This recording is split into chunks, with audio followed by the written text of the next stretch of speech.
masih sedikit teringat lah ya.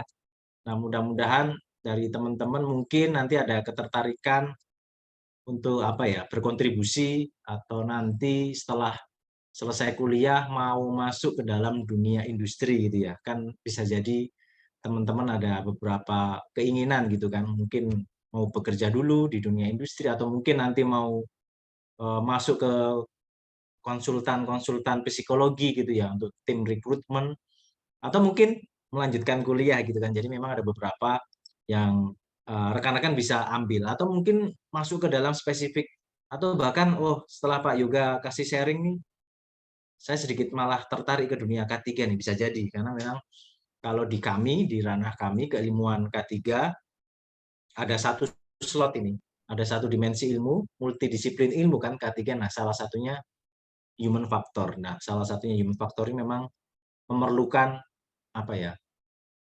Source sumber dari teman-teman yang background-nya dari psikologi gitu ya. Masih sangat minim peluang rekan-rekan untuk berkontribusi di dunia K3 khususnya dari mengambil dari sisi dimensi human-nya, manusianya karena memang manusia menjadi aktor utama gitu ya dalam bidang K3 ini sehingga nanti harapannya bisa bisa bisa memberikan kontribusi atau siapa tahu tertarik gitu, siapa tahu tertarik. Nah, saya juga tidak menggiring ke situ karena memang saya hanya menghadirkan dari sisi lain lah, siapa tahu menjadi insight teman-teman rekan-rekan mahasiswa gitu ya.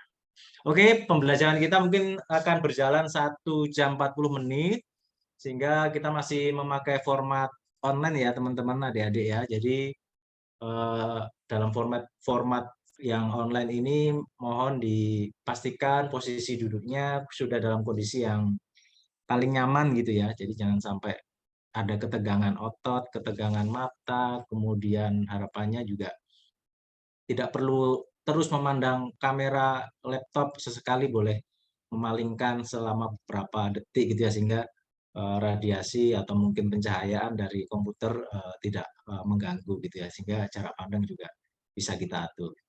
Silahkan disambi untuk misalkan menikmati minuman, kopi, saya juga persilahkan. Nanti dalam pembelajaran seperti yang lalu, sekiranya ada sesuatu yang ingin ditanyakan, silahkan langsung atau nanti di akhir sesi atau di chat rekan-rekan bisa eh, apa namanya langsung memberikan saran, masukan, pendalaman, pertanyaan di momen-momen tersebut gitu ya.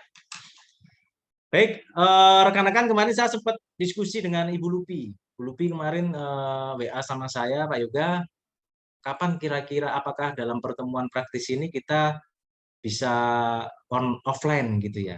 Saya pengen bertanya nih, kalau sekarang ini sudah ada mulai pembelajaran yang offline atau belum ya, rekan-rekan? Kalau boleh di-share. Untuk saat ini belum ada, Pak. Sampai saat ini belum ya? Ya, nanti rencananya offline itu setelah UTS. Ya, jadi setelah UTS kira-kira bulan Oktober. Iya, Oktoberan kurang lebih. Ya, jadi kemarin saya sempat diskusi dengan Bu Lupi.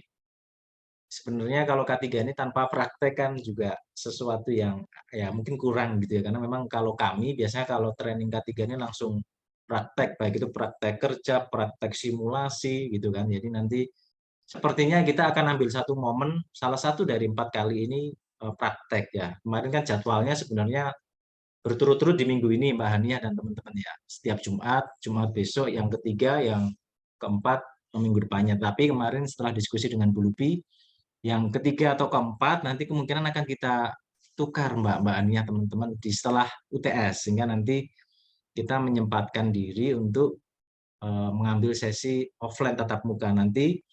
Dalam offline saya akan memberikan materi investigasi kecelakaan. Saya akan mensimulasikan suatu kasus gitu ya, studi kasus.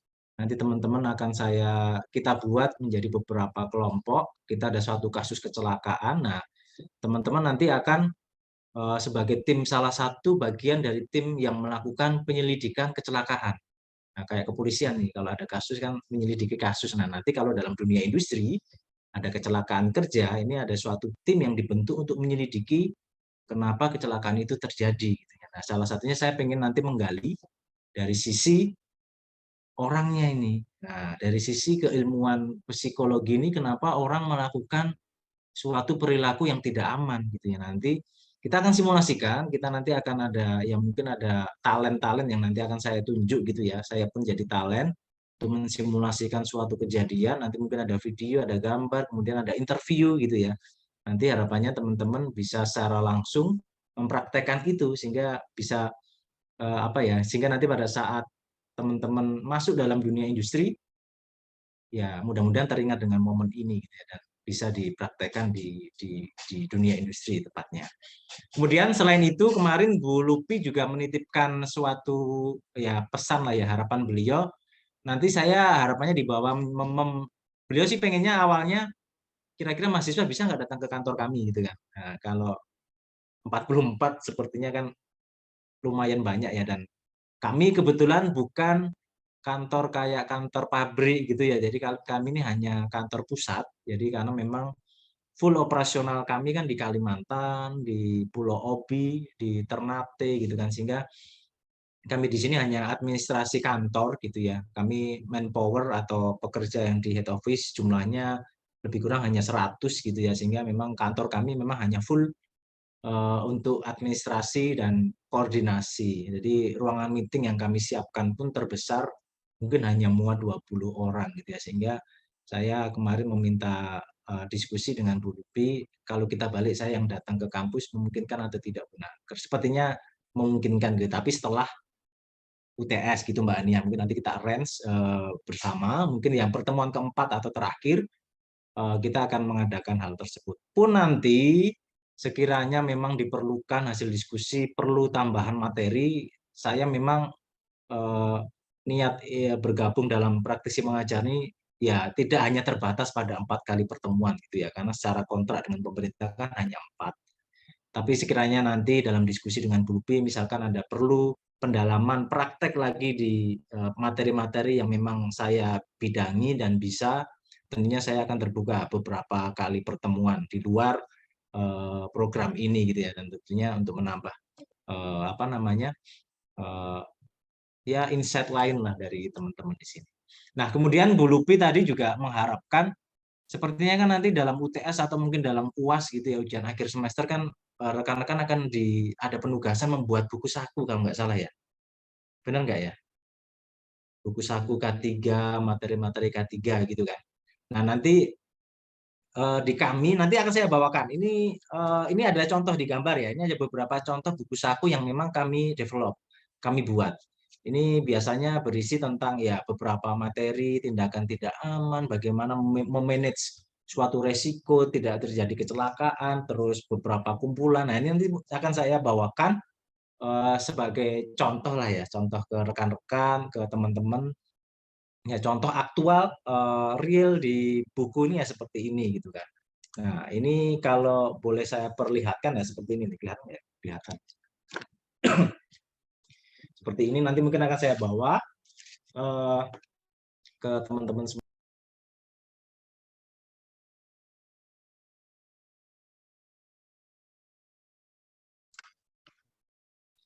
Nah, nanti mungkin juga akan saya share soft copy-nya gitu ya, dalam bentuk mungkin PDF sebagai apa ya, referensi dari teman-teman untuk siapa tahu nanti bisa menjadi apa ya, menjadi ya masukan ya, referensi teman-teman untuk mengerjakan tugas-tugas tersebut gitu ya, sebagai gambaran. Dan saya yakin kan sekarang generasi milenial, generasi X, Y, Z gitu ya, jadi membuat buku saku, membuat kampanye yang sifatnya digitalisasi sepertinya tidak kesulitan.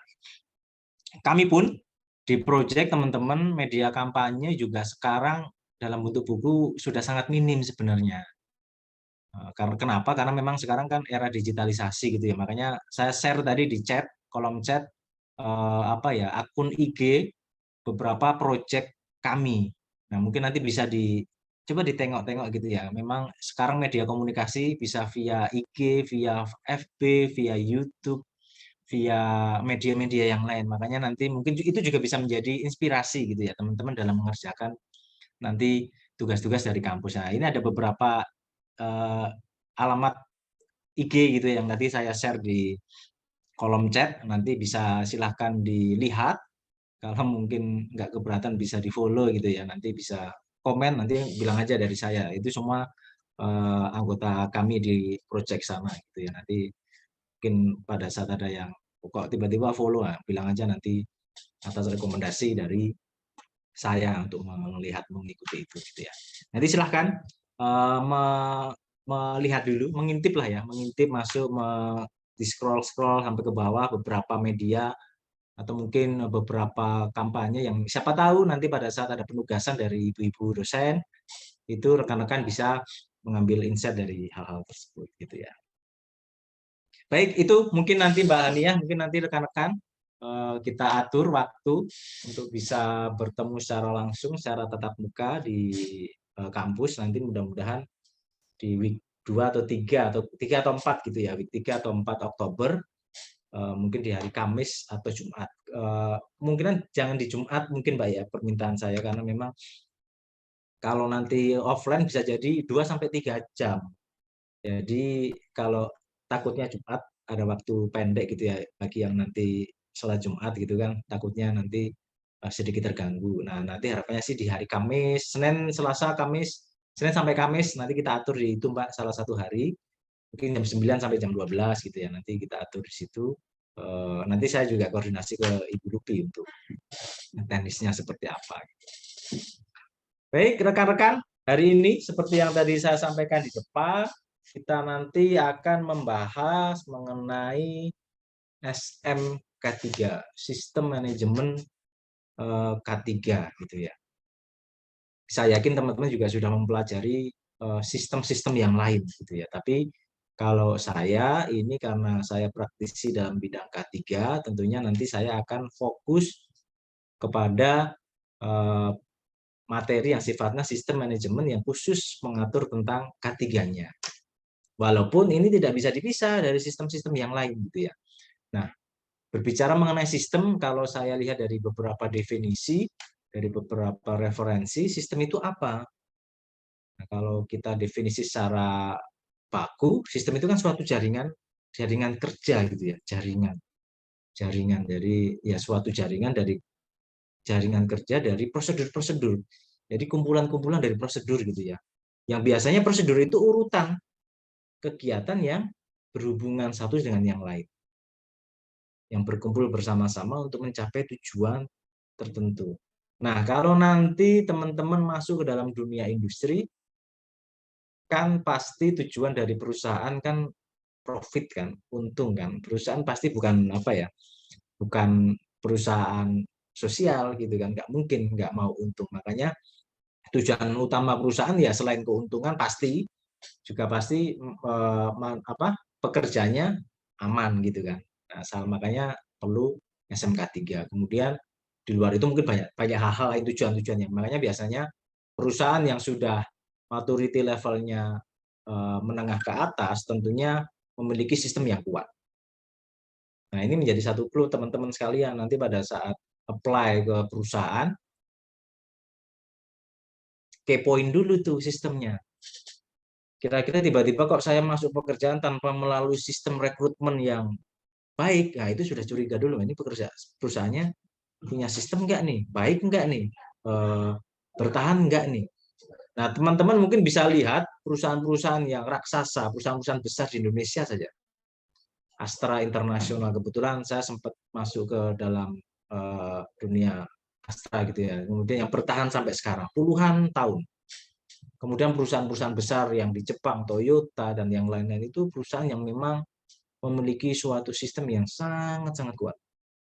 Sehingga mereka bisa bertahan sampai sekarang. Sehingga memang nanti teman-teman pada saat, ya mungkin ada yang juga nanti mendirikan perusahaan, makanya sistem ini menjadi sesuatu yang sifatnya hukumnya wajib, mandatori gitu ya. Makanya nanti teman-teman pasti akan melihat sistem itu secara nyata. Nah, nanti saya akan memberikan gambaran sistem khususnya ketika itu di mana sih, apa sih, kira-kira seperti apa sih aktualnya gitu ya. Nah, nanti tujuannya juga untuk apa. Nah, nanti juga harapannya teman-teman tahu kira-kira saya berkontribusi di mana nih, khususnya dalam SMK3 kali ini gitu ya.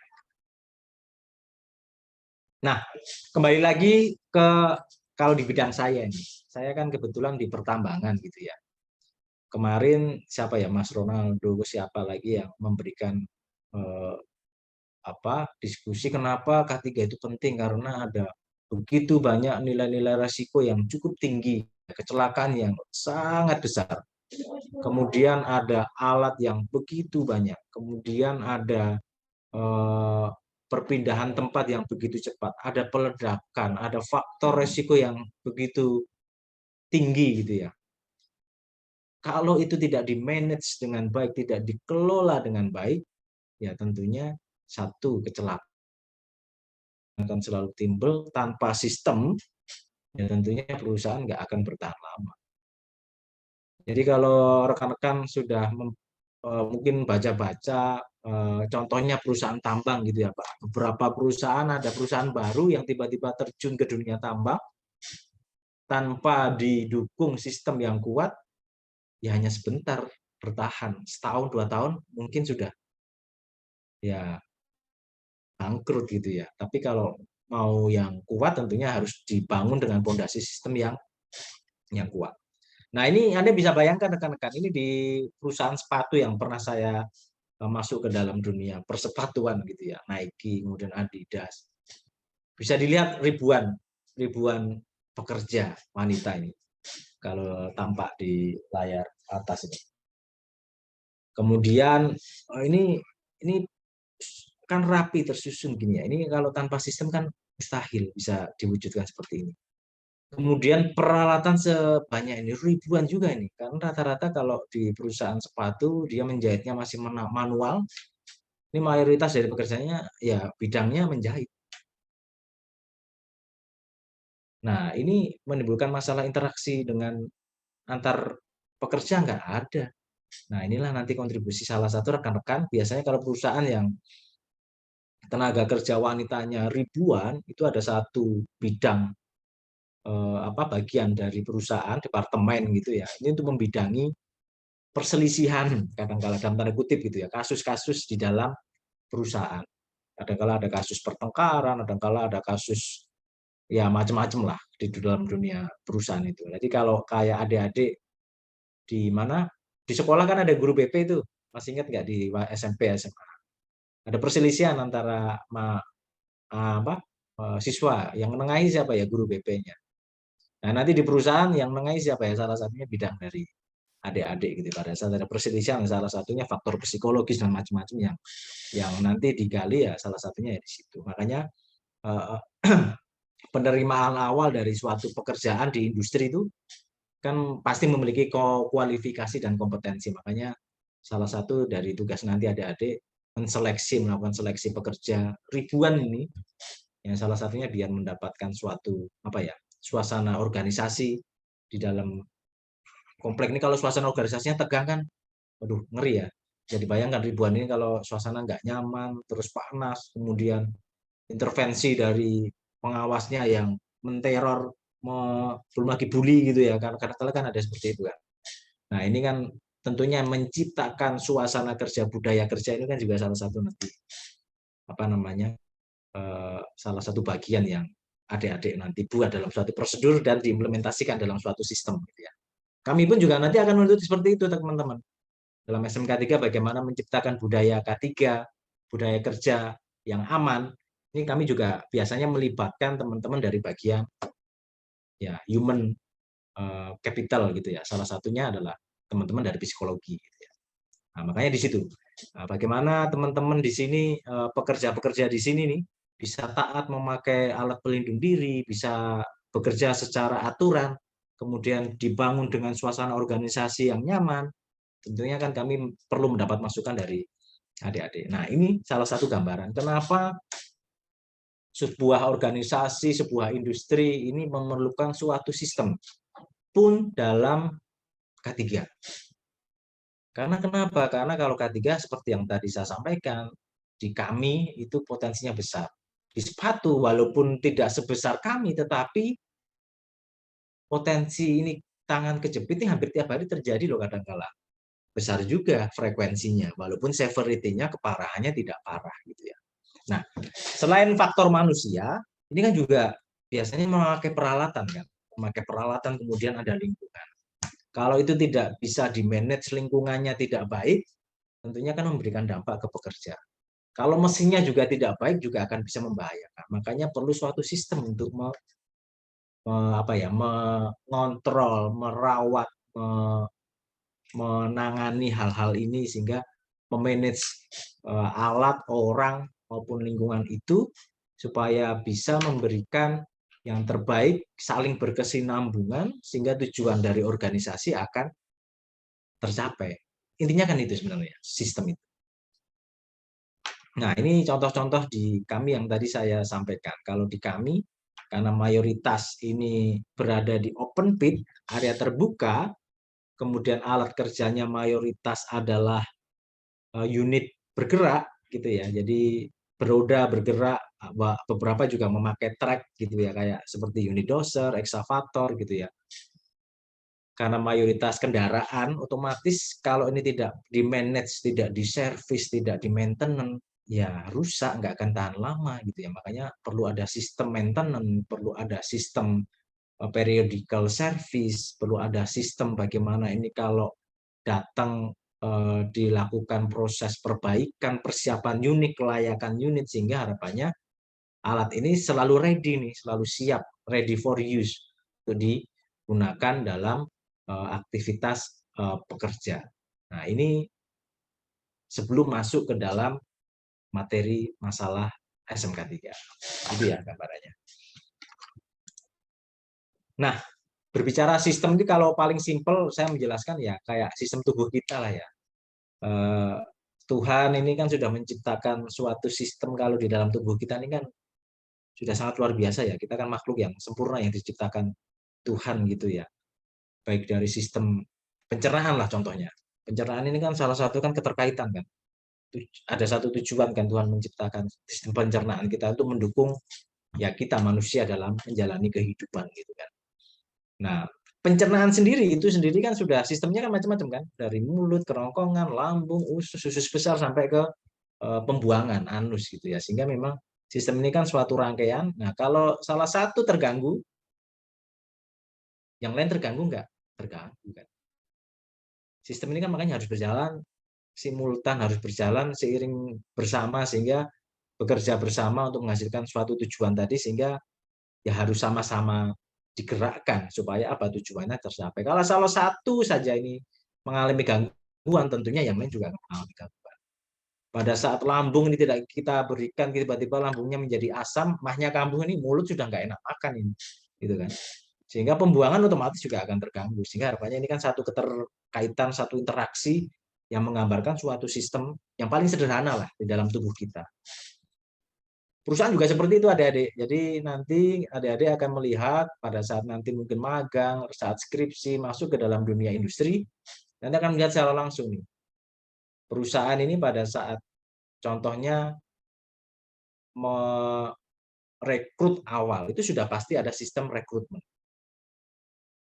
Sistem rekrutmen itu otomatis nanti akan ada tes psikotes, ada tes interview untuk menggali pendalaman kompetensinya, kualifikasinya, bagaimana nih memetakan orang ini wataknya seperti apa, introvert kah, ekstrovert kah, atau mungkin ke dalam bagian-bagian perilakunya apakah nanti ada perilaku yang seperti apa. Tentunya dalam sistem rekrutmen sudah ditulis seperti itu. Nah, biasanya tim rekrutmen itu akan membuat suatu prosedur itu, prosedur rekrutmen. Nah, pada saat sudah direkrut, nanti juga ada prosedur lanjutan ini, prosedur penempatan. Kira-kira pada saat saya sudah rekrut, ini saya tempatkan di bagian apa nih? Sesuai peminatan, sesuai kualifikasi, atau sesuai kualifikasi kompetensi gitu ya. Dan yang terakhir kebutuhan gitu kan. Kalau ternyata yang ketiga tadi sesuai keminatannya, dia minat, kemudian dia kualifikasinya sesuai, kompetensinya sesuai, tapi ternyata perusahaan nggak ada kebutuhan, ya tentunya kan nggak match gitu ya. Oh ini kualifikasinya sesuai di bagian produksi, tetapi butuhnya di bagian security nih. Ya tentunya nggak, tentunya dengan pertimbangan tertentu kan Anda nanti bisa merekomendasikan, wah nggak cocok ini Pak. Kalau ke security dia nggak ada kompetensinya, nggak ada kualifikasinya. Kadang-kala seperti itu. Kadang-kala nanti teman-teman dalam dunia nyata, industri, ini teman-teman akan menghadapi berbagai apa ya tekanan dalam tanda kutip. kalau kita lihat ya bukan menyoroti di negara kita gitu, tapi kadang-kala kan faktor-faktor the power of orang dalam, kadang-kala ada kita temui dalam dunia industri yang tidak punya kompetensi, tidak punya kualifikasi, tapi pokoknya harus masuk nih. Gimana tim rekrutmennya, orang-orang psikologinya ditekan dalam tanda kutip untuk memproses orang ini untuk bisa masuk dalam dunia kerja. Nah, tentunya ini kan perlu telaah bersama gitu. Kadang-kala kita pada saat di tempat kami nih contohnya teman-teman, pada saat kami di suatu proyek nun jauh di sana misalkan di Kalimantan gitu, kadang-kala kan kita harus mengakomodasi teman-teman dari lokal sekitar gitu ya. Nah, kadang-kala kan pertimbangan-pertimbangan itu harus kita masukkan juga sehingga kita bisa mengakomodir tanpa atau mungkin beraktivitas gitu ya. Nah, itu nanti perlu suatu apa ya? Suatu pendekatan dari teman-teman agar bisa masuk ke dalam dimensi yang itu gitu ya. Nah, teman-teman, kalau berbicara mengenai SMK 3, ini kenapa kok perusahaan ini istilahnya hukumnya tadi saya sampaikan kan hukumnya wajib ya. Bukan sesuatu yang sifatnya nggak wajib, tapi hukumnya wajib, mandatori, harus mengimplementasikan, menerapkan SMK 3, Sistem Manajemen Keselamatan dan Kesehatan Kerja. Kalau sistem yang lain mungkin sifatnya mandatori. Teman-teman kalau pernah mendengar ISO, ISO itu kan juga sistem manajemen ya. ISO itu macam-macam, International Standardization of Organisasi gitu ya, organisasi yang memang dia berada di beberapa negara, dia mengeluarkan satu sertifikat, ada 14.001 yang tentang lingkungan, 9.000 tentang mutu, kemudian 45.000 tentang K3. Kalau sistem yang sifatnya ISO tadi, itu sifatnya voluntary, sukarela, nggak wajib. Nggak wajib, itu tergantung dari perusahaannya. Apakah saya perlu atau tidak disertifikasi ISO, karena sifatnya itu apa ya, kayak semacam branding lah. Contoh kayak logo halal. Nah, mohon maaf, misalkan kita ada produk makanan, kemudian perlu atau tidak nih sertifikasi halal. Urgent atau tidak nih kita menerapkan sistem pengelolaan makanan gitu ya. Dan perlu nggak kita menerapkan sertifikasi halal gitu. Walaupun aktualnya kan banyak sekali makanan di Indonesia yang mungkin ada yang memakai sertifikasi halal, ada yang tidak, ada yang tidak juga gitu ya. Tapi kalau sertifikasi halal kan juga hukumnya juga itu pilihan kan. Tetapi kalau di Indonesia karena mayoritas negara kita penduduknya beragama Muslim, ya kalau di produk makanan tanpa ada logo halal tentunya ya mungkin nggak begitu laku gitu ya, karena memang di sini mayoritas Muslim. Walaupun memang ada juga yang memang tidak memperdulikan hal itu, tapi kan tentu nilai lakunya juga mungkin tidak laku. Makanya kayak sertifikasi ISO itu juga gitu kadang-kala. Jadi sertifikasi ISO itu kadang-kala memang untuk menaikkan branding dari perusahaan. Oh, bahwa perusahaan ini sudah tersertifikasi secara internasional. Beda dengan SMK 3, teman-teman. Kalau SMK 3 ini hukumnya apa? Wajib. Ada government regulation. Bahwa ada peraturan pemerintah yang mewajibkan bahwa setiap perusahaan itu hukumnya wajib melaksanakan, mengimplementasikan sistem manajemen K3. Wajib. Makanya kemarin saya selalu bilang, kenapa nih safety penting? Karena ada faktor eksternal nih, pendorong dari luar nih, faktor penggerak dari luar nih. Salah satunya adalah government regulation. Salah satunya adalah aturan tentang penerapan SMK 3. Sehingga prospek K3 di seluruh industri ya terbuka, karena memang industri yang mempekerjakan 100 orang atau lebih atau memiliki resiko kecelakaan tinggi, ini hukumnya wajib menerapkan SMK 3.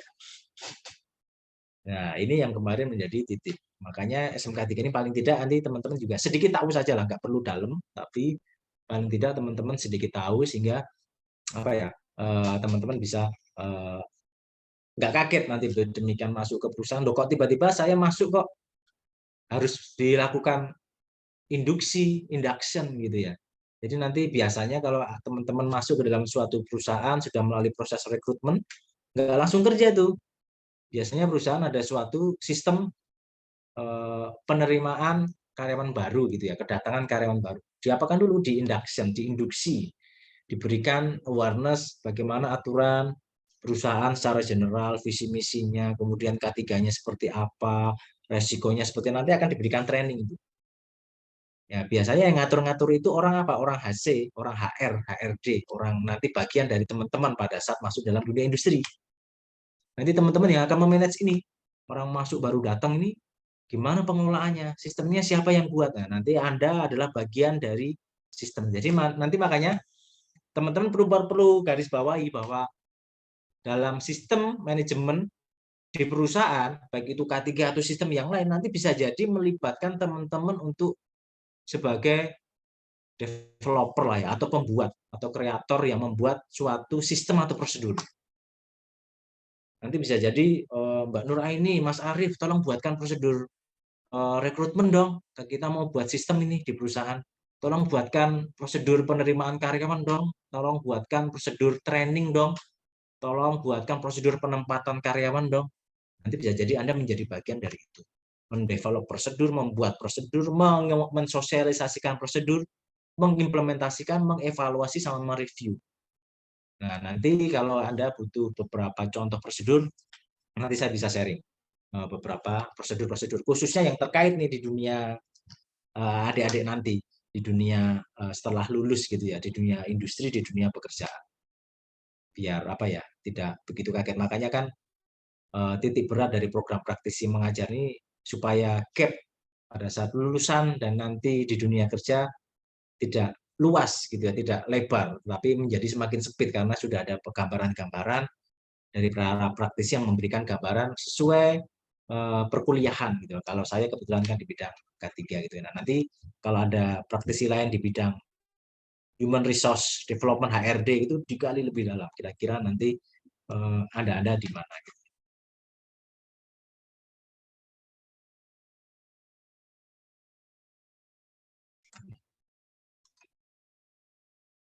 Baik, teman-teman, kalau saya tadi bicara mengenai apa namanya government regulation, aturan pemerintah, aturan yang mana di pemerintah? Teman-teman tentunya ingat ya bahwa hierarki peraturan kita, undang-undang, ini mungkin masih ingat lah di SMA, di SMP bahwa yang tertinggi itu apa? Undang-Undang Dasar 1945, pasal 27, bahwa setiap warga negara, ada yang hafal nggak nih pasal 27? Dulu yang paskibraka atau apa, ada yang tahu pasal 27 ini bicara tentang apa ini? Pasal 27 ini apa bicaranya? Bahwa setiap warga negara berhak atas penghidupan yang layak gitu ya. Nah, tetapi kalau dalam Undang-Undang Dasar ini kan ngomongnya kan penghidupan yang layak titik gitu ya. Layak itu layak yang bagaimana itu memang tidak detail karena undang-undang ini kan sifatnya kan hanya beberapa pasal, nggak mungkin detail gitu kan. Makanya hierarki peraturan perundang-undangan Indonesia itu payung hukum tertingginya harus merujuk kepada Undang-Undang Dasar 45. Kalau tidak ada payung hukum di Undang-Undang Dasar tentunya nggak mungkin ada turunan di bawahnya. Nah, makanya kalau di undang-undang ini kan bicaranya bahwa setiap warga negara berhak atas penghidupan yang layak. Layak ini kan tentunya parameternya kan bisa subjektif ya. Layak menurut saya belum tentu juga layak menurut Mbak Hania. Belum tentu juga layak menurut Mbak Nur Aini, Mbak Aifa gitu, Mbak Safira gitu ya. Tentunya beda-beda kan hukum layak. Makanya di dalam peraturan pemerintah dibuat tuh aturan turunan. Undang-Undang Nomor 13 tahun 2003 ini tentang ketenaga kerjaan, UU tentang ketenaga kerjaan. Nah, di sini mulai mulai apa? Yang tadi sifatnya umum, yang undang-undang ini mulai sedikit spesifik, teman-teman. Bahwa ukuran layak ini kalau dalam diukur dari sisi finansial pendapatan, makanya kan ada aturan daerah tentang UMR kan, upah minimum regional. Nah, kalau dalam undang-undang ini mulai itu bahwa ukuran layak dari sisi ekonomi, dari sisi uang, bahwa upah suatu pekerja itu minimum sekian, sekian juta, 3 juta, 4 juta, 5 juta, 10 juta, misalkan seperti itu kan. Nah, sehingga layak mulai ada itu dalam undang-undang. Kalau di undang UUD 45 tadi kan enggak, ya hanya layak gitu ya, tapi ukuran layak kan tidak detail. Nah, di undang-undang nomor 13 mulai detail itu bahwa ada UMR, ada apa namanya? Ukuran layak mulai di situ. Nah, selain itu di dalam undang-undang itu juga dituliskan bahwa layak ini dalam sisi ketiganya. Bahwa teman-teman nanti pada saat sudah lulus menjadi suatu pekerja di suatu perusahaan atau corporate gitu ya, itu layak ini tidak hanya diukur secara uang, tetapi layak secara apa ya, pemperlakuan perlindungan terhadap hak kita sebagai manusia, dalam hal ini pria maupun wanita gitu ya, harus dilindungi perlindungan, kemudian ada perlindungan terkait keselamatannya, kemudian perlindungan terkait yang lainnya itu juga diatur, tapi memang termasuk ketiganya. Nah, sehingga makanya dalam undang-undang ini diturunkan lagi teman-teman di dalam PP nomor 5 tahun 2012 ini khusus tentang penerapan K3. Nah, akhirnya terbit peraturan pemerintah ini kan hierarkinya di bawah undang-undang sebagai peraturan pelaksananya. Ya, cukup ruwet ya peraturannya di Indonesia, tapi memang seperti itu. Ini tentunya harus dipelajari. Nanti adik-adik tentunya juga akan bersinggungan dengan peraturan-peraturan yang lain. Karena nanti Anda akan kalau masuk ke dalam dunia kerja nanti kan satu bagian dengan bagian legal gitu ya. Nanti itu tentunya akan bersinggungan dengan hal-hal itu. Termasuk aturan ketenaga kerjaan. Makanya nanti juga akan bersinggungan sehingga ya mudah-mudahan tidak kaget nanti pada saat belajar aturan, kok aturan di Indonesia ternyata hierarkinya cukup panjang gitu ya, memang seperti itu. Nah, akhirnya dikeluarkanlah PP nomor 50 tahun 2012. Ini khusus peraturan pemerintah yang mengatur mengenai penerapan sistem manajemen K3, teman-teman. Nah, kalau sudah ada peraturan pemerintah yang resmi, yang diundangkan, nah, kita atau kami, saya, dan perusahaan saya, dan yang sejenis, selama kami menjadi perusahaan yang berizin secara resmi, diizinkan oleh pemerintah, salah satu kewajiban kami adalah mematuhi segala peraturan yang dikeluarkan oleh pemerintah sesuai dengan bidang industri kami, perusahaan kami. Sehingga hukumnya bagi-bagi industri yang resmi nih, ya kalau nggak resmi kan tentunya nggak tahan lama gitu ya. Kalau adik-adik nanti masuk dalam industri, tentunya industri yang perusahaan yang dalam tanda kutip legal gitu kan, resmi gitu kan, berizin secara resmi oleh pemerintah. Tentunya pada saat bekerja di situ, salah satu kewajiban utama dari perusahaan yang berizin resmi dari pemerintah tentunya adalah ya comply with regulation gitu ya, peraturan yang diterbitkan oleh pemerintah. Hukumnya jalankan. Tidak ada tawar-menawar lagi kalau ini. Kalau ISO tadi, sertifikasi ISO yang dari dunia internasional ini tadi, itu ada dilakukan boleh, nggak dilakukan boleh. Kalau tidak ada nilai keuntungan bagi perusahaan, misalkan buat apa saya ISO 14001, sementara segmen saya adalah mungkin hanya di lokal daerah lokal gitu ya, nggak di bidang internasional, tentunya mungkin tidak perlu kalau ISO. Tapi kalau SMK 3 yang sesuai peraturan pemerintah nomor 50 tahun 2012, ini adalah penerapan SMK 3 hukumnya wajib. Nah, yang perlu diketahui, PP ini adalah mengatur industri secara umum. Industri secara umum. Nah, nanti kadangkala adik-adik akan menemui industri yang sifatnya sektoral. Kayak kami, kalau kayak saya di tambang ini sektor minerba ini juga di bawah PP 50 tahun 2012 itu ada turunan lagi, Permen ESDM. Nah, ini khusus sektoral ESDM. Pada saat kami di bidang ESDM, kami makanya penerapan ini kami terapkan melalui peraturan menteri tentang penerapan sistem manajemen keselamatan pertambangan. Pun di konstruksi.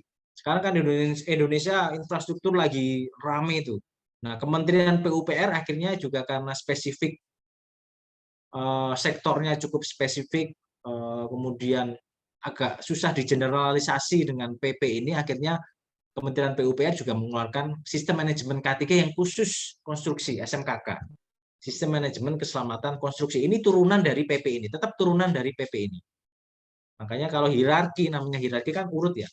Pada saat menteri mengeluarkan aturan yang sama, ini harus pendetailan dari aturan di atasnya. Sehingga di bidang konstruksi mengeluarkan khusus sektor konstruksi, di pertambangan khusus sektor pertambangan terkait penerapan SMK3-nya. Gitu.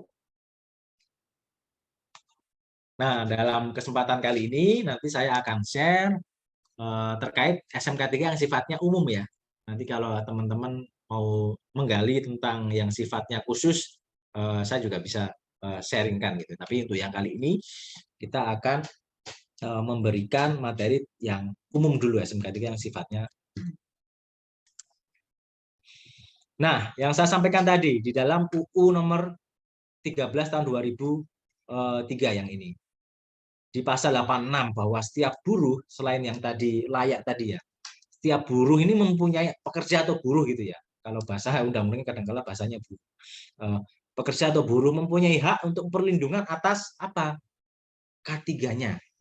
Nah, K3-nya ini hak diatur dalam undang-undang. Kalau Anda nanti di suatu industri tidak mendapatkan hak perlindungan atas K3 tidak dipenuhi, Anda berhak melakukan apa ya? Ya, penuntutan karena ini statusnya hukumnya hak yang harus dipenuhi kita sebagai pekerja. Termasuk moral kesusilaan. Ini penting, teman-teman. Jadi pada saat Anda misalkan bekerja dalam tanda kutip misalkan diminta ini harus memakai pakaian dengan model tertentu misalkan seperti itu, tapi moral dan kesusilaan misalkan tidak terpenuhi, ini juga berhak melakukan penolakan karena itu diatur dalam undang-undang. Terus selain itu adalah perlakuan yang sesuai dengan harkat dan martabat manusia serta nilai-nilai agama.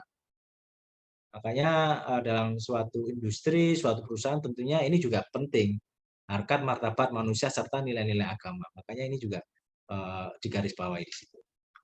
Nah, kemudian poin yang kedua bahwa melindungi keselamatan pekerja atau buruh ini tujuannya apa? Mewujudkan produktivitas kerja yang optimal. Diselenggarakan upaya K3, keselamatan dan kesehatan kerja.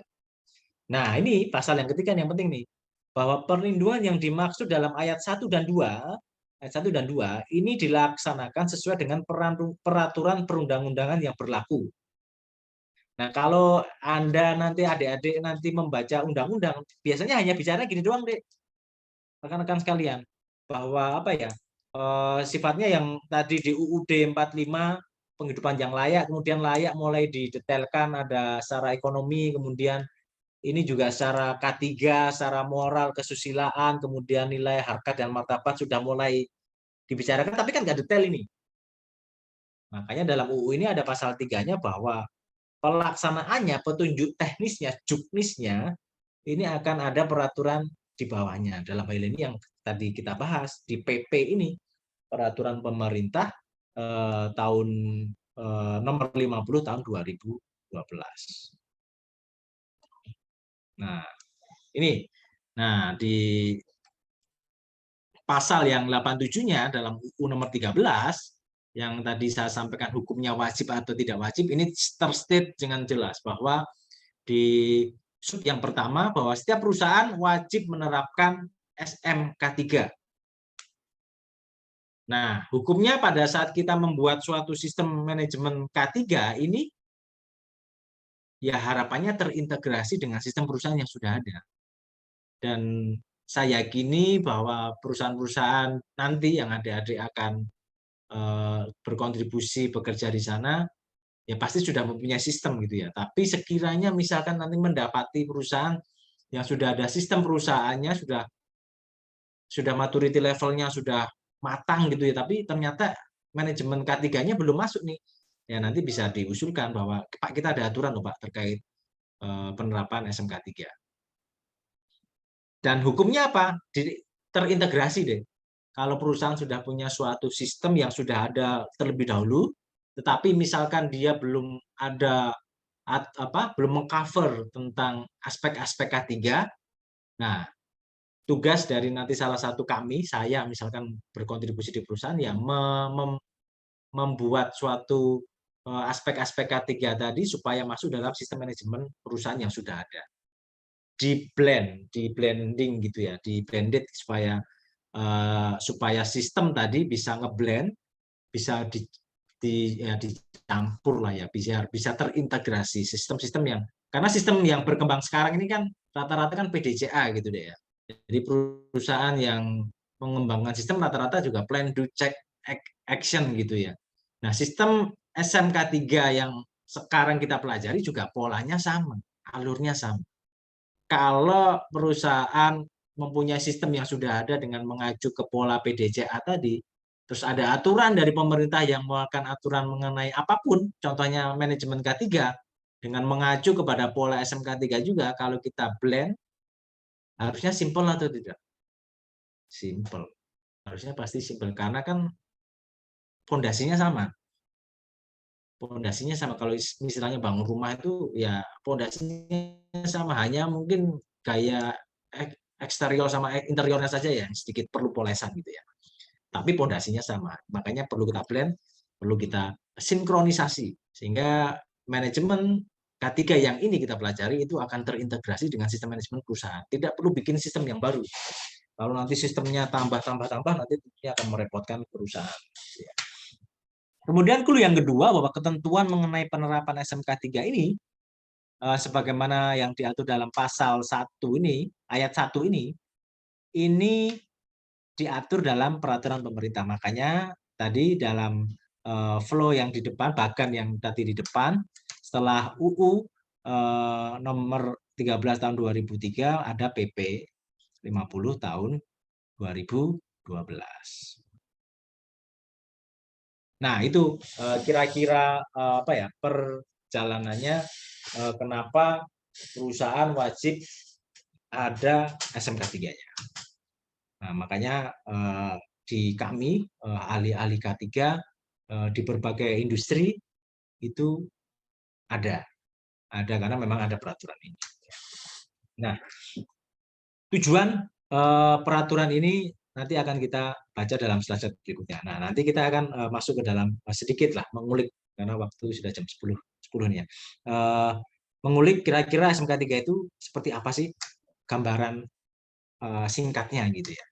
Nah, tujuan SMK 3 ini kan apa ya? Untuk mengendalikan resiko. Sehingga yang tadi kita lihat, kalau bisnis proses perusahaan yang sebegitu luas, sebegitu banyak, kalau tidak ada manage dari perusahaan, tentunya kan perusahaan akan loss gitu ya, akan rugi gitu ya, sehingga perlu suatu sistem. Kalau terkait K3 ya perlu sistem K3 gitu ya. Kalau terkait mutu, sistem mutu gitu ya. Nah, kalau bicara tentang K3 perlu pengendalian resiko nih dalam suatu aktivitas pekerjaan. Sehingga apa yang tercapai? Sehingga harapannya tempat kerja akan aman. Karena pada saat tempat kerja aman, manusianya aman, pekerjaannya aman, nyaman gitu ya. Ini diharapkan pada saat perusahaannya aman, orangnya aman, pekerjaannya nyaman, alatnya juga aman. Kan pada saat dia berproduksi, perusahaan ini berproduksi akan efisien dan produktif kan.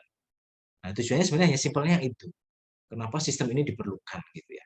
Ya tujuannya itu karena ada faktor resiko yang sangat besar kalau tidak dikendalikan, baik orang, manusia, lingkungan atau alat tadi tidak ada sistem yang mengendalikan. Kalau dari sisi K3 kan bisa menimbulkan kerugian, baik ke orang, ke benda, atau ke lingkungan gitu ya. Makanya itu harus dikendalikan dengan suatu sistem. Supaya apa? Biar tempat kerjanya safe, aman. Pada saat aman, ya harapannya nyaman kan perusahaan manusianya, pekerjanya. Pada saat manusianya aman dan nyaman, tentunya akan menghasilkan suatu pekerjaan yang hasilnya efisien dan produktif gitu ya.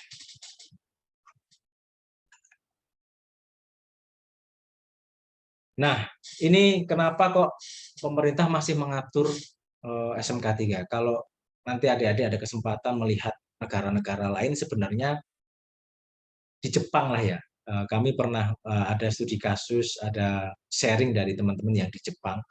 Bahkan di Jepang yang sudah seperti itu, aturan tentang K3 ini nggak ada undang-undangnya.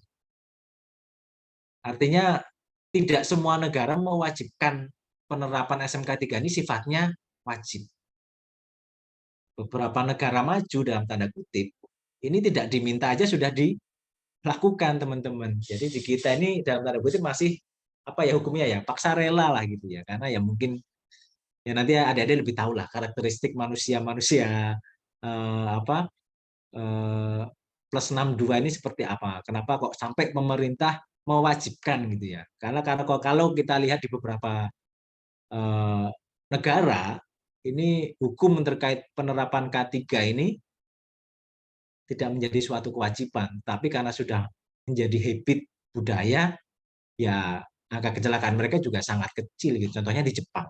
Jepang itu tidak ada aturan yang mengatur tentang K3 yang dikeluarkan oleh pemerintah, tidak ada, tapi mereka sudah melaksanakan itu dengan baik, yaitu karena mungkin apa ya, karakteristik manusianya, kedisiplinannya itu sudah mungkin berbeda. Nah, di Indonesia masih.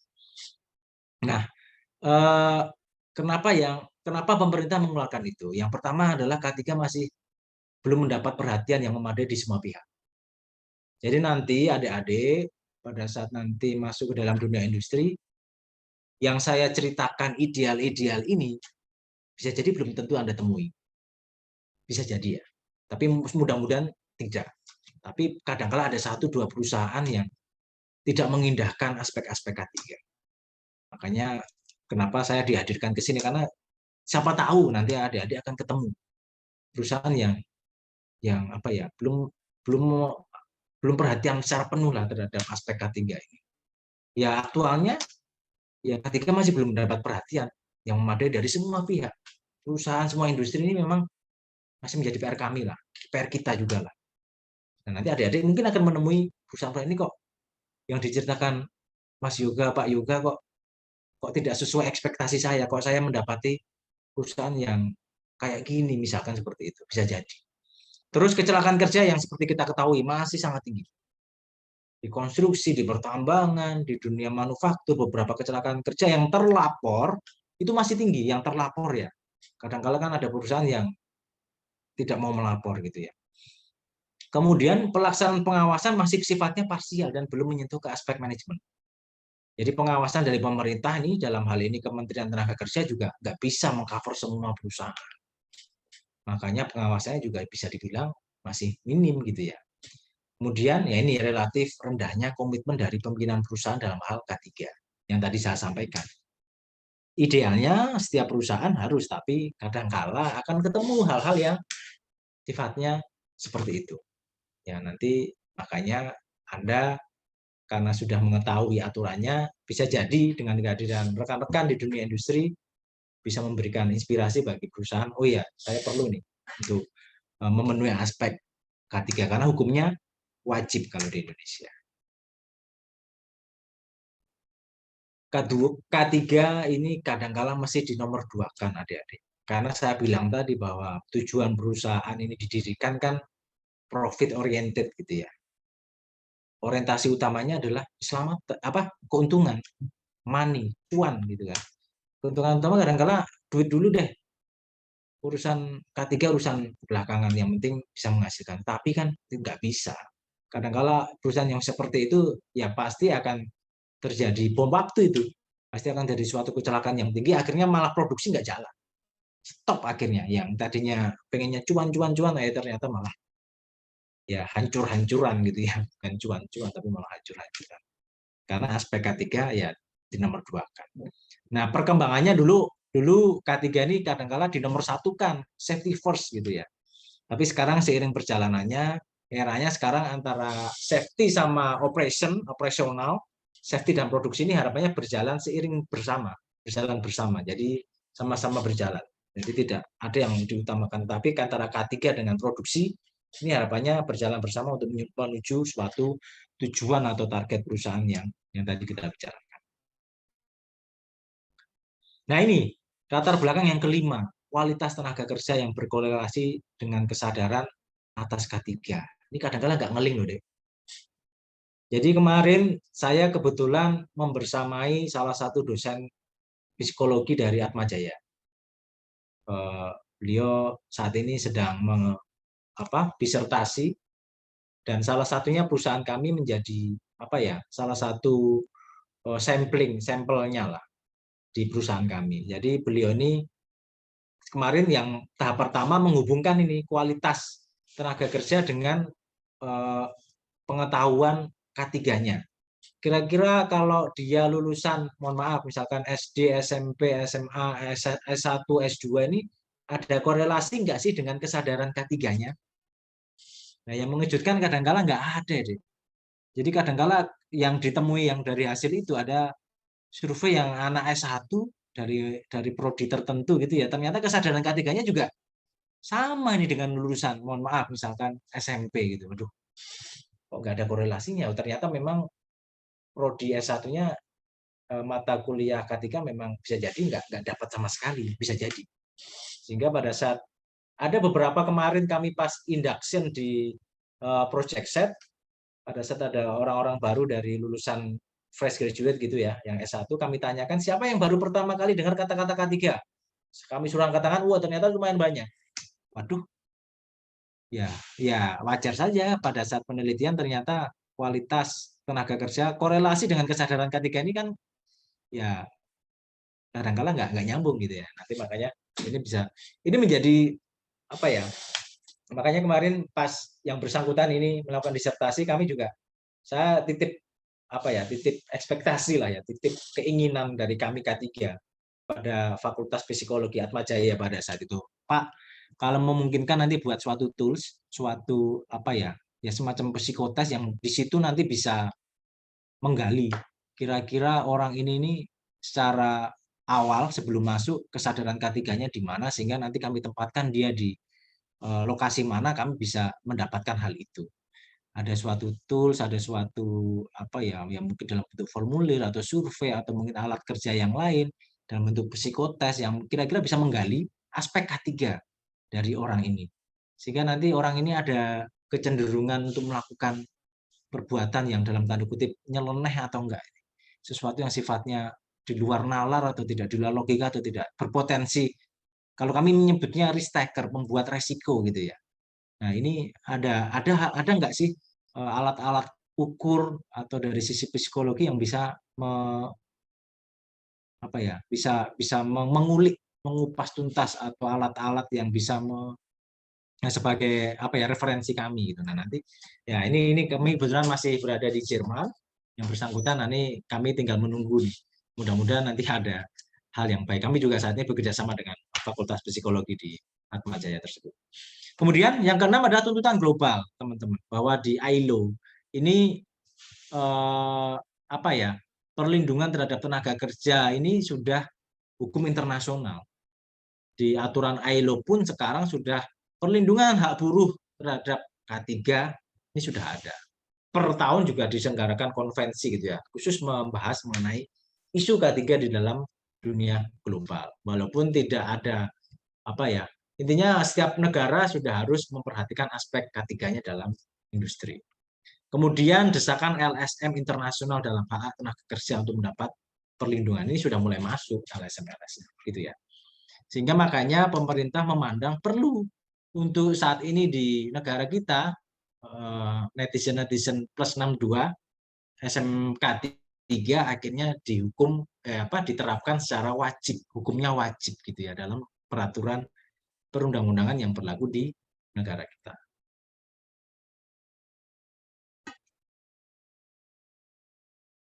Nah, ini kecelakaan.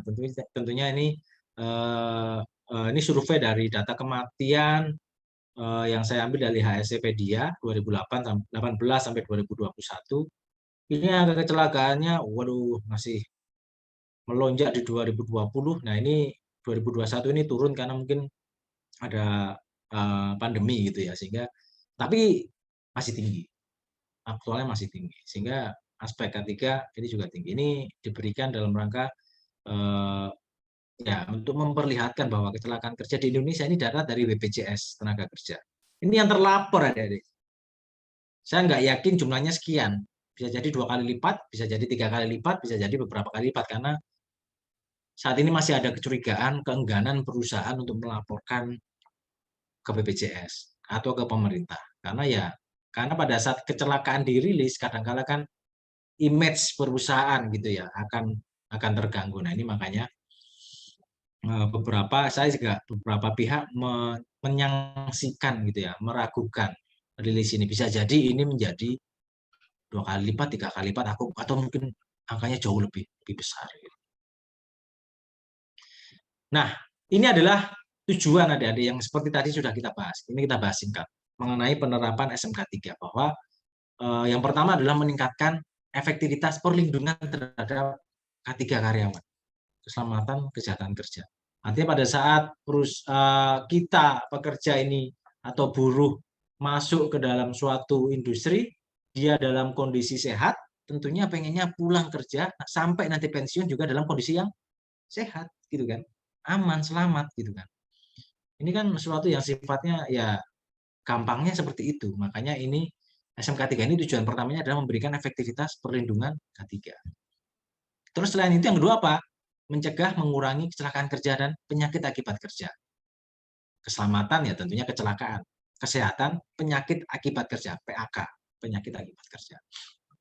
Kemudian adalah menciptakan tempat kerja yang aman, nyaman, dan efisien, sehingga produktivitas dari perusahaan akan terwujud.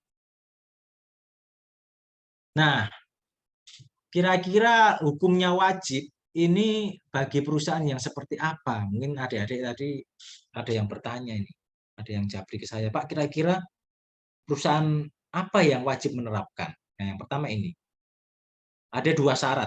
Perusahaan yang tenaga kerjanya 100 orang minimum. Jadi kalau perusahaan dengan potensi bahaya apapun, kalau dia tenaga kerjanya lebih dari 100 orang atau lebih, artinya kalau dia 100 atau lebih, itu hukumnya wajib menerapkan SMK 3. Tetapi kalau dia tenaga kerjanya kurang dari 100 tetapi potensi bahayanya tinggi, itu hukumnya juga wajib, adik-adik. Nah, sehingga bisa dikategorikan perusahaan yang tenaga kerjanya di atas 100 ini ya perusahaan level, kadangkala sekarang perusahaan kecil aja sudah karyawannya 100 gitu ya, sehingga ya bisa jadi ini wajib. Kadangkala kan sekarang ada usaha-usaha itu yang misalkan kalau UMKM Pak yang tenaga kerjanya misalkan 50 ya tentunya saat ini secara aturan belum wajib. Misalkan ada pengusaha warteg itu kan paling satu warteg berisi berapa sih? 10-an orang ya, tentunya tidak. Tapi misalkan perusahaan mebelnya misalkan dari satu komunitas ada 100 orang karena ada potensi bahaya kebakaran ya tentunya bisa jadi itu diusulkan gitu ya.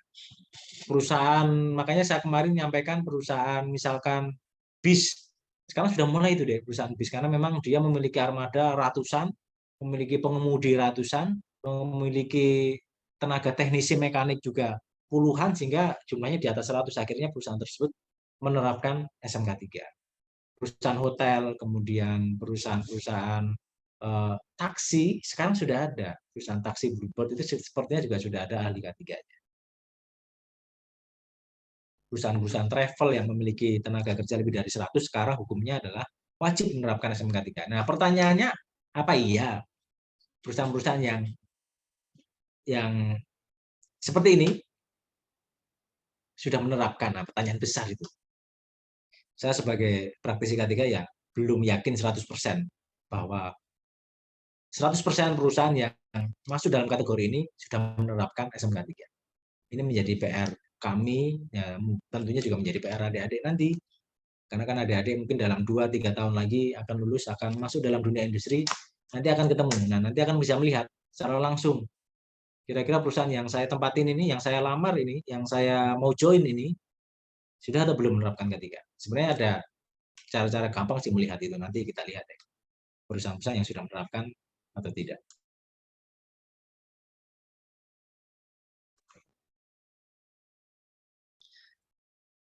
Nah, ini adalah pedoman beberapa kebijakan tentang K3. Kita langsung masuk ke sini. Ini adalah flow yang saya tadi sampaikan adik-adik. Bahwa pola dari SMK 3 ini adalah PDCA. Plan, Do, Check, Action. Bahwa ada suatu flow, suatu aliran, alur gitu ya, yang dibuat pemerintah bahwa implementasi dari penerapan dari SMK 3 ini ya pertama ada lima hal yang perlu kita perhatikan. Yang pertama adalah kebijakan. Nanti kita akan lihat kebijakan itu apa. Kemudian yang kedua adalah perencanaan. Kemudian yang ketiga adalah pelaksanaan rencana K3. Kemudian yang keempat pemantauan evaluasi, kemudian peninjauan berkelanjutan gitu ya. Dan peningkatan kerja selanjutnya. ini direview terus-menerus sehingga ini akan berputar terus ini deh, kayak roda. Karena perusahaan kan selalu berjalan gitu ya. Makanya konsep dari sistem manajemen yang modern sekarang ini kan kayak roda terus, nggak bisa berhenti. Makanya suatu sistem itu nggak bisa berhenti. Karena pada saat suatu sistem sudah dibuat prosedurnya, sudah disosialisasikan, sudah diterapkan, kemudian dimonitor, dievaluasi, direview, review terakhir nanti munculnya ini perlu diperbaiki atau tidak. Oh perlu, jalan lagi, sehingga ini akan muter terus. Nah, termasuk dalam SMK 3 ini. Penerapan kebijakan K3, perencanaan K3, pelaksana rencana K3, pemantauan evaluasi kinerja K3, peninjauan dan peningkatan kinerja SMK 3. Ada 5 hal yang nanti akan kita bahas secara singkat. Prinsip-prinsipnya ada 5 tadi. Penetapan sampai peninjauan ulang mengenai penerapan kinerja SMK 3. Nah, alur proses dari SMK 3 ini kan seperti kita ketahui ada input, proses, output gitu ya. Kemudian ada feedback yang sifatnya continuous improvement. Sehingga pada saat ada continuous improvement ini kan muter terus kan jadinya kan. Muter terus sehingga ya nggak akan berhenti. Kalau berhenti apa? Stuck, ya perusahaan akan berhenti. Kan makanya yang saya sampaikan tadi perusahaan-perusahaan ini kok bisa bertahan puluhan tahun ya karena mereka bergerak terus. Kalau mereka tidak mau berubah ya bubrah nih dalam tanda kutip ya bahasa Jawanya. Bubrah itu apa ya? Berhentilah, bangkrut gitu ya. Sehingga pada saat ini nggak mau berubah mengikuti perkembangan zaman ya perusahaan tentunya akan stagnan di situ, nggak akan bergerak gitu ya. Tapi ya tentunya tidak meninggalkan nilai-nilai inti dari perusahaan itu. Nah, sekarang kita masuk yang pertama. Ini yang paling penting adik-adik. Jadi ini makanya tadi kan saya menyampaikan kira-kira untuk Mas kira-kira Pak Yoga kira-kira untuk melihat perusahaan ini sudah menerapkan SMK 3 atau belum, ciri-cirinya dari mana ya? Ini dulu deh. Ini yang pertama ciri-cirinya. Kebijakan. Kebijakan K3. Bahwa perusahaan itu kalau dia punya K3 ini salah satu ciri bahwa perusahaan itu paling tidak dia komitmen terhadap SMK 3. Nanti pada saat adik-adik ada nama PT, coba aja cari PT-nya, ada websitenya enggak? Kemudian ada kebijakan K3-nya enggak? Nah, kalau ada ya ini perlu dicurigai bahwa perusahaan ini, oh jangan-jangan perusahaan ini sudah menerapkan K3. Nah, pasti sih sudah mengarah ke situ. Ini salah satu ciri yang pertama. Kenapa? Ciri-ciri yang pertama, karena kebijakan ini menjadi apa ya? Titik awal komitmen dari perusahaan. Jadi perusahaan kalau ditanya ada komitmen atau tidak, misalkan BOD Board of Director kita di suatu perusahaan ditanya, Anda kira-kira concern atau tidak terhadap K3? Oh, saya concern, Pak, bahwa saya akan menerapkan SMK 3 di perusahaan saya, gitu ya. Tetapi kalau itu hanya disampaikan secara lisan, secara verbal, ya hilang gitu aja kan, deh. Makanya dalam SMK 3 ini, komitmen yang diucapkan oleh manajemen puncak, direksi atau BOD, itu harus ditulis dalam bentuk tertulis bahwa perusahaan akan komit, perusahaan akan mengelola K3 ini dengan baik, memanusiakan manusia, akan memperhatikan aspek-aspek K3, ditulis itu deh komitmennya terhadap K3. Ditandatangani nggak? Iyalah, di dalam dunia kita ini ya, sesuatu harus ditandatangani, harus ada komitmen.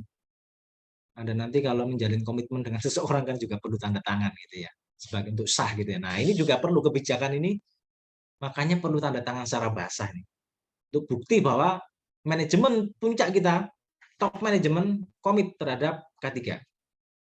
Tertulis, tertanggal, ditandatangani, dan di situ selain komit terhadap K3, minimal menyatakan tujuan dan sasaran. Bahwa tujuannya apa, bahwa saya sasarannya apa, tidak terjadi kecelakaan, Pak. Bahwa zero fatality, zero insiden, dan semacam-macam ditulis di situ. Terdokumentasi, dipelihara, sifatnya dinamik, ditinjau secara berkala. Biasanya tahunan, ada yang sifatnya 3 tahunan, 2 tahunan, dia akan direview. Kira-kira kebijakan yang sifatnya awal ini masih relevan atau tidak. Dia biasanya direview. Ini ciri yang pertama deh. Makanya nanti adik-adik pada saat nanti sudah lulus, mencari perusahaan. Wah, saya ingat pesan Mas Yoga nih, Pak Yoga nih, bahwa salah satu cirinya ada kebijakannya. Sudah, kepoin saja websitenya. Kira-kira punya kebijakan atau tidak. Kalau nggak ada kebijakan yang sudah curiga nih, ya pasti K3-nya jangan-jangan nggak baik ini, gitu ya. Curiga itu. Ini ciri-ciri yang pertama.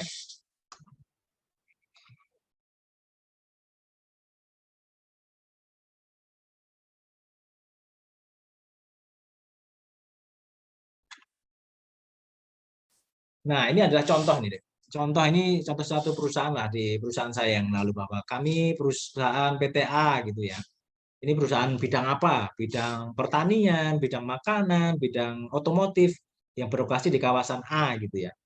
Ini bertekad komit mengimplementasikan sistem manajemen K3. Nah, nanti kan sama lah.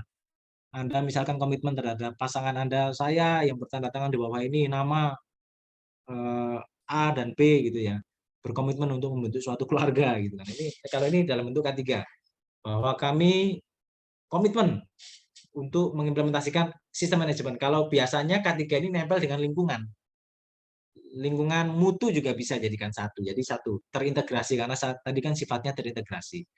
Terus untuk mewujudkan misi tersebut kami berkomitmen untuk, nah ini sasarannya nih, mencegah pencemaran lingkungan, mencegah kecelakaan kerja, mencegah penyakit akibat kerja, dan melakukan CI, continual improvement.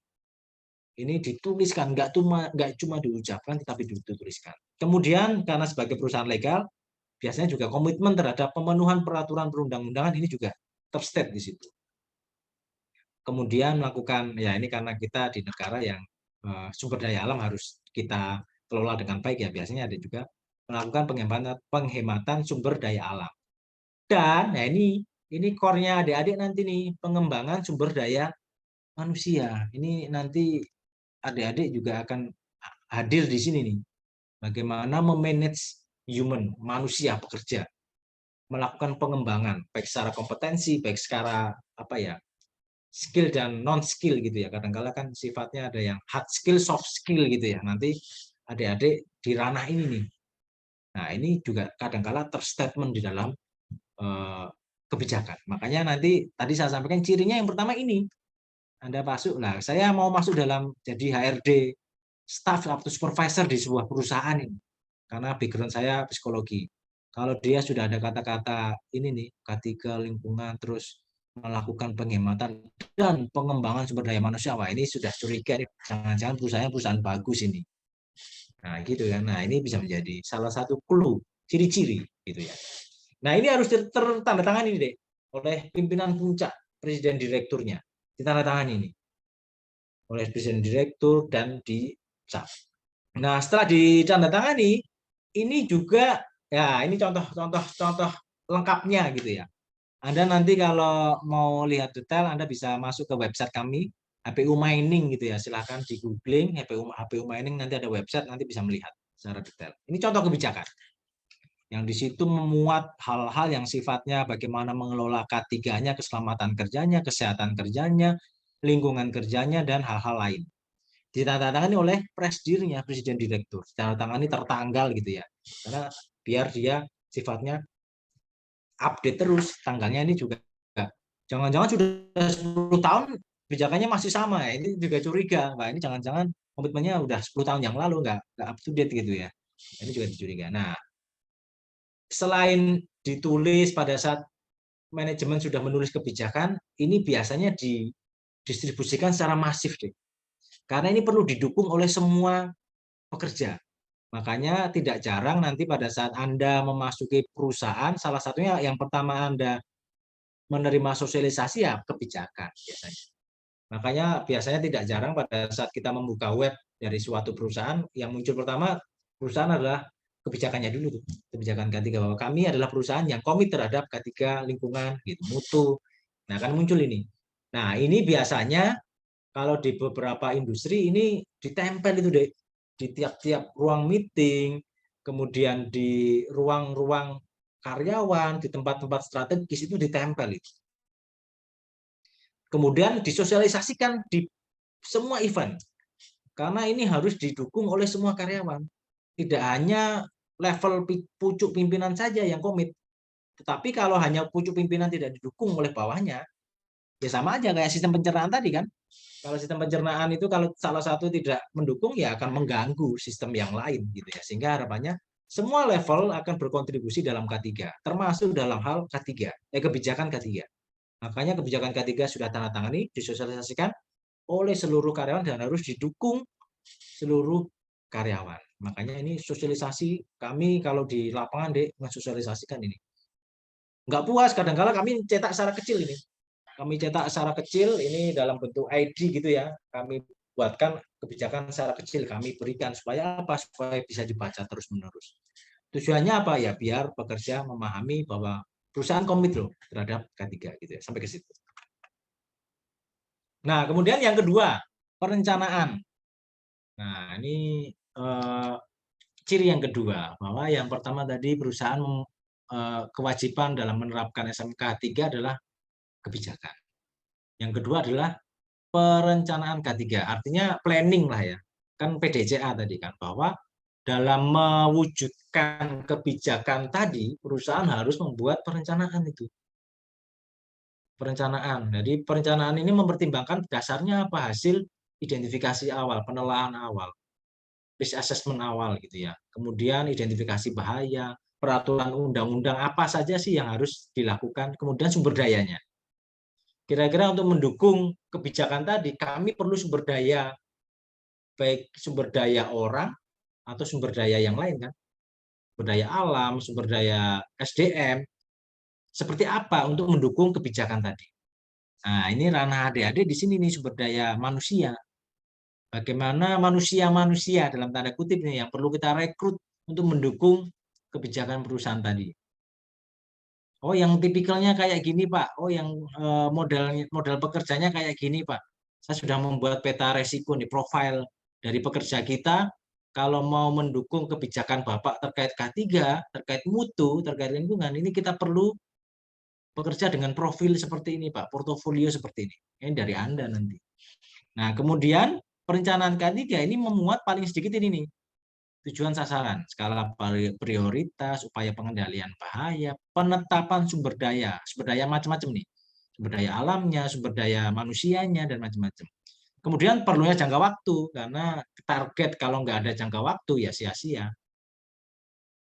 Nah, makanya Anda kan juga punya target kan, target kehidupan. Oh, saya target lulus kuliah kapan, target skripsi kapan, target bekerja kapan, target menikah kapan, target punya anak kapan. Kadang kan orang juga punya planning kehidupan. Ini sama, lebih kurang sama. K3 pun juga ada perencanaan, harus ada perencanaan. Kemudian ada indikator ini pencapaiannya. Makanya ada kurun waktu tertentu. Makanya dalam merencanakan ini perlu jangka waktu. Tujuannya apa? Pada waktu tertentu itu tadi, kita akan melihat tujuan-tujuan kita itu tercapai atau tidak. Itu mereview, berhenti sejenak untuk melihat kira-kira pekerjaan kita, implementasi penerapan SMK 3 kita sudah berjalan on the track, atau jangan-jangan melenceng, atau jangan-jangan malah nggak sesuai real gitu ya. Sehingga perlu kita review, perlu kita perbaiki. Terus kemudian ada sistem pertanggungjawaban, bahwa rencana ini harusnya dilakukan dengan kegiatan ini, dihandle oleh siapa, PIC-nya siapa. Makanya kan adik-adik, saya lihat kan ada banyak kegiatan mahasiswa itu ya, mulai membuat proposal ini sama, membuat proposal perencanaan dan segala macam. Lebih kurang seperti itulah. Nah, dalam SMK 3 juga dibuat seperti itu. Nah, ini dalam membuat tujuan dan sasaran, karena tadi perencanaan, salah satunya ada tujuan dan sasaran, kualifikasinya adalah sesuatu yang dapat diukur. Targetnya harus terukur ini, Dek. Kita jangan menetapkan target yang ngawang-ngawang gitu ya, di atas awan nggak terlihat, nggak bisa diukur. Indikator pengukurannya jelas, jelas terukur. Kemudian sasaran pencapaiannya sesuatu yang bisa dicapai. Jangan sampai kita melihat sesuatu yang, waduh, yang tidak tercapai gitu ya, sesuatu yang susah tercapai itu tentunya tidak. Kemudian tentunya ada konsultasi, karena kan di dalam perusahaan itu kan ada banyak ya, ada wakil pekerja, serikat pekerja, perwakilan pekerja, kita perlu melibatkan mereka untuk memberikan kira-kira kita mau membawa perusahaan kita ke arah mana sih? Perlu inputan dong. Dari mana? Dari pekerja, ahli K3, P2K3, ahli psikologi. Oh, perlu masukan. Karena kita ternyata karyawan kita ribuan, Pak. Tentunya kita perlu masukan dari ahli-ahli psikologi. Oh, silakan undang kita konsultasi untuk mendefine tujuan dan sasaran perusahaan. Bisa melibatkan pihak-pihak lain yang diperlukan. Nah, pengurus ini perusahaan harus menunjuk mendokumentasikan tanggung jawab tanggung gugat bidang K3, mempunyai prosedur perubahan dan memberikan reaksi cepat terhadap kondisi-kondisi yang menyimpang. Nah, ini contohnya deh, kecil ya. Tapi nanti kalau mau detail nanti akan saya share. Biasanya perusahaan mempunyai apa ya, kertas besar gitulah ya, buku activity plan. Dari apa sih kira-kira setahun ke depan, 1 semester, quarter, 3 bulan ke depan kita mau ngapain ini? Oh, saya ada aktivitas 1, 2, 3, 4, Pak. Outputnya apa? Oh, 1, 2, 3, 4. Ada KPI-nya enggak? Unjuk kerjanya enggak? Key performance indikatornya enggak? Terukur atau tidak? Oh, terukur, Pak. Targetnya berapa persen? Oh, 100%, Pak. PIC-nya siapa? Oh, orang Mr. A, Mr. B, Mr. C gitu ya. Due date-nya kapan? Deadline-nya kapan? Oh, bulan Desember, oh bulan Oktober harus jelas di situ. Nah, ini adalah contoh activity plan. Perencanaan K3. Ini biasanya juga ditandatangani oleh pimpinan puncak. Nah, ini setiap periodik ini dilakukan review secara terus-menerus. Nah, dalam merencanakan pelaksanaan pada saat sudah direncanakan deh, pada saat kita sudah membuat ini kan planning kan, terus didukan atau tidak, dilakukan atau tidak, tentunya harus dilakukan. Nah, dalam melaksanakan rencana tadi, nah, item yang ketiga adalah melakukan. Do. Tadi plan itu ada kebijakan, ada perencanaan, sekarang do. Lakukan perencanaan tadi. Pada saat dilakukan rencana kan tentunya ini membutuhkan orang kan, membutuhkan sarana dan prasarana kan, sarana dan prasarana kan. Orang-orangnya siapa, orang-orangnya tepat atau tidak, kualifikasinya seperti apa, kompetensinya seperti apa. Nah, itulah nanti bidang adik-adik. Adik-adik ada di sini nih. Adik-adik nanti mau tidak mau, suka tidak suka, kalau masuk dalam dunia industri dan ada SMK 3-nya, Anda pasti, saya yakin ini, bisa dipegang omongan saya, nanti Anda akan terlibat dalam hal ini. Karena penyediaan pekerja sumber daya manusia tentunya kan di ranah Anda. Mungkin bisa di tim rekrutmen gitu ya, bisa memakai pihak ketiga, atau mungkin nanti Anda menjadi bagian dari tim yang menyeleksi orang-orang untuk masuk dalam suatu perusahaan, termasuk mendukung rencana K3 ini. Oh, yang harus mendukung di area produksi mekanik, Pak, kualifikasinya adalah orang dengan background teknik mesin. Orang dengan sistem watak profil seperti ini, seperti ini, seperti ini. Orang yang memiliki awareness K3 di level 1 kah, 2 kah, 3 kah, 4 kah, seperti itu. Ranah Anda nanti di sini. Menyediakan sumber daya manusia ini biasanya dihandle oleh bagian HCMGA, ada yang menyebut HCMGA, ada yang menyebut HRD, ada yang menyebut human capital gitu ya, macam-macam. Tapi intinya adalah suatu departemen yang memang membawahi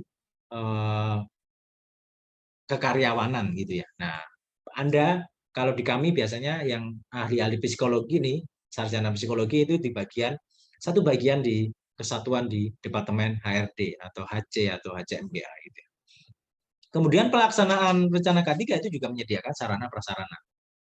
Pada saat sudah ada tujuan, sasaran, tapi kalau nggak ada sarana dan prasarana nggak mendukung ya nggak bisa. Nah, ini prosedur pengadaan SDM nih, Dek. Nanti Anda akan banyak di sini. Pengadaan SDM, sumber daya manusia sesuai kebutuhan, mempunyai kompetensi, mempunyai wewenang bidang K3 dan bidang lain. Nah, yang kedua adalah mengidentifikasi kompetensi kerja tiap tingkatan manajemen dan pelatihan yang dibutuhkan. Anda nanti nih. Nanti pada saat Anda masuk kerja, nanti bisa jadi akan diberikan tugas, coba identifikasi kompetensi kerja dari masing-masing karyawan ini, Dek. Nah, kalau di perusahaan kami nih, Dek, orang-orang dengan background pendidikan S1 ini salah satu di bidang staf psikologi, ini biasanya mengidentifikasi nih, manajer A, supervisor A, terus pekerja A. Ini pada saat dia bekerja di kualifikasi supervisor A, kira-kira dia tahun ini butuh pemenuhan kompetensi di bidang apa? Oh, dia butuh sertifikasi komputer nih, Pak. Oh, butuh sertifikasi mekanis ini, Pak. Oh, dia butuh kemampuan berbahasa, kemampuan melakukan coaching, konseling, kemampuan pelatihan yang dibutuhkan di tahun ini adalah ini. Siapa yang buat? Nah, nanti salah satunya Anda. Nah, ini kontribusi Anda dalam bidang SMK 3 gitu ya. Kemudian membuat peraturan. Nah, membuat peraturan, membuat ketentuan. Nah, salah satunya juga Anda karena ini ter apa? Core-nya adalah pengadaan SDM nih, sumber daya manusia. Ini.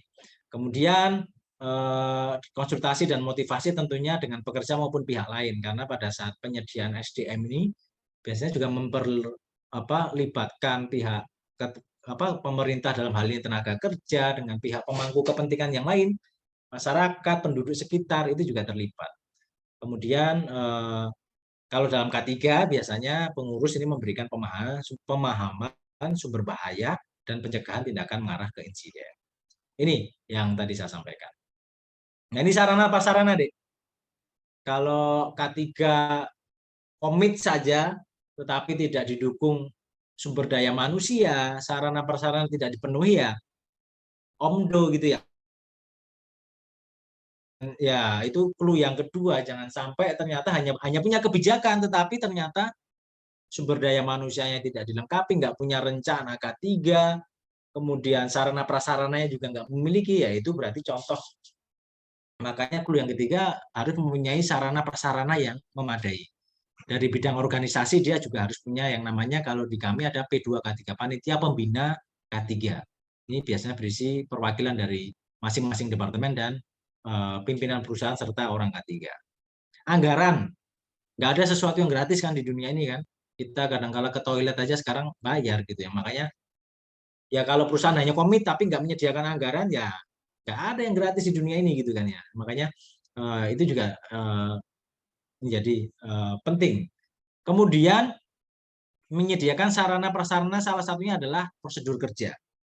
Nah, nanti yang saya sampaikan di depan, adik-adik ini adalah salah satu dari, ya bisa jadi pembuat, pelaksana, atau yang menerapkan prosedur kerja.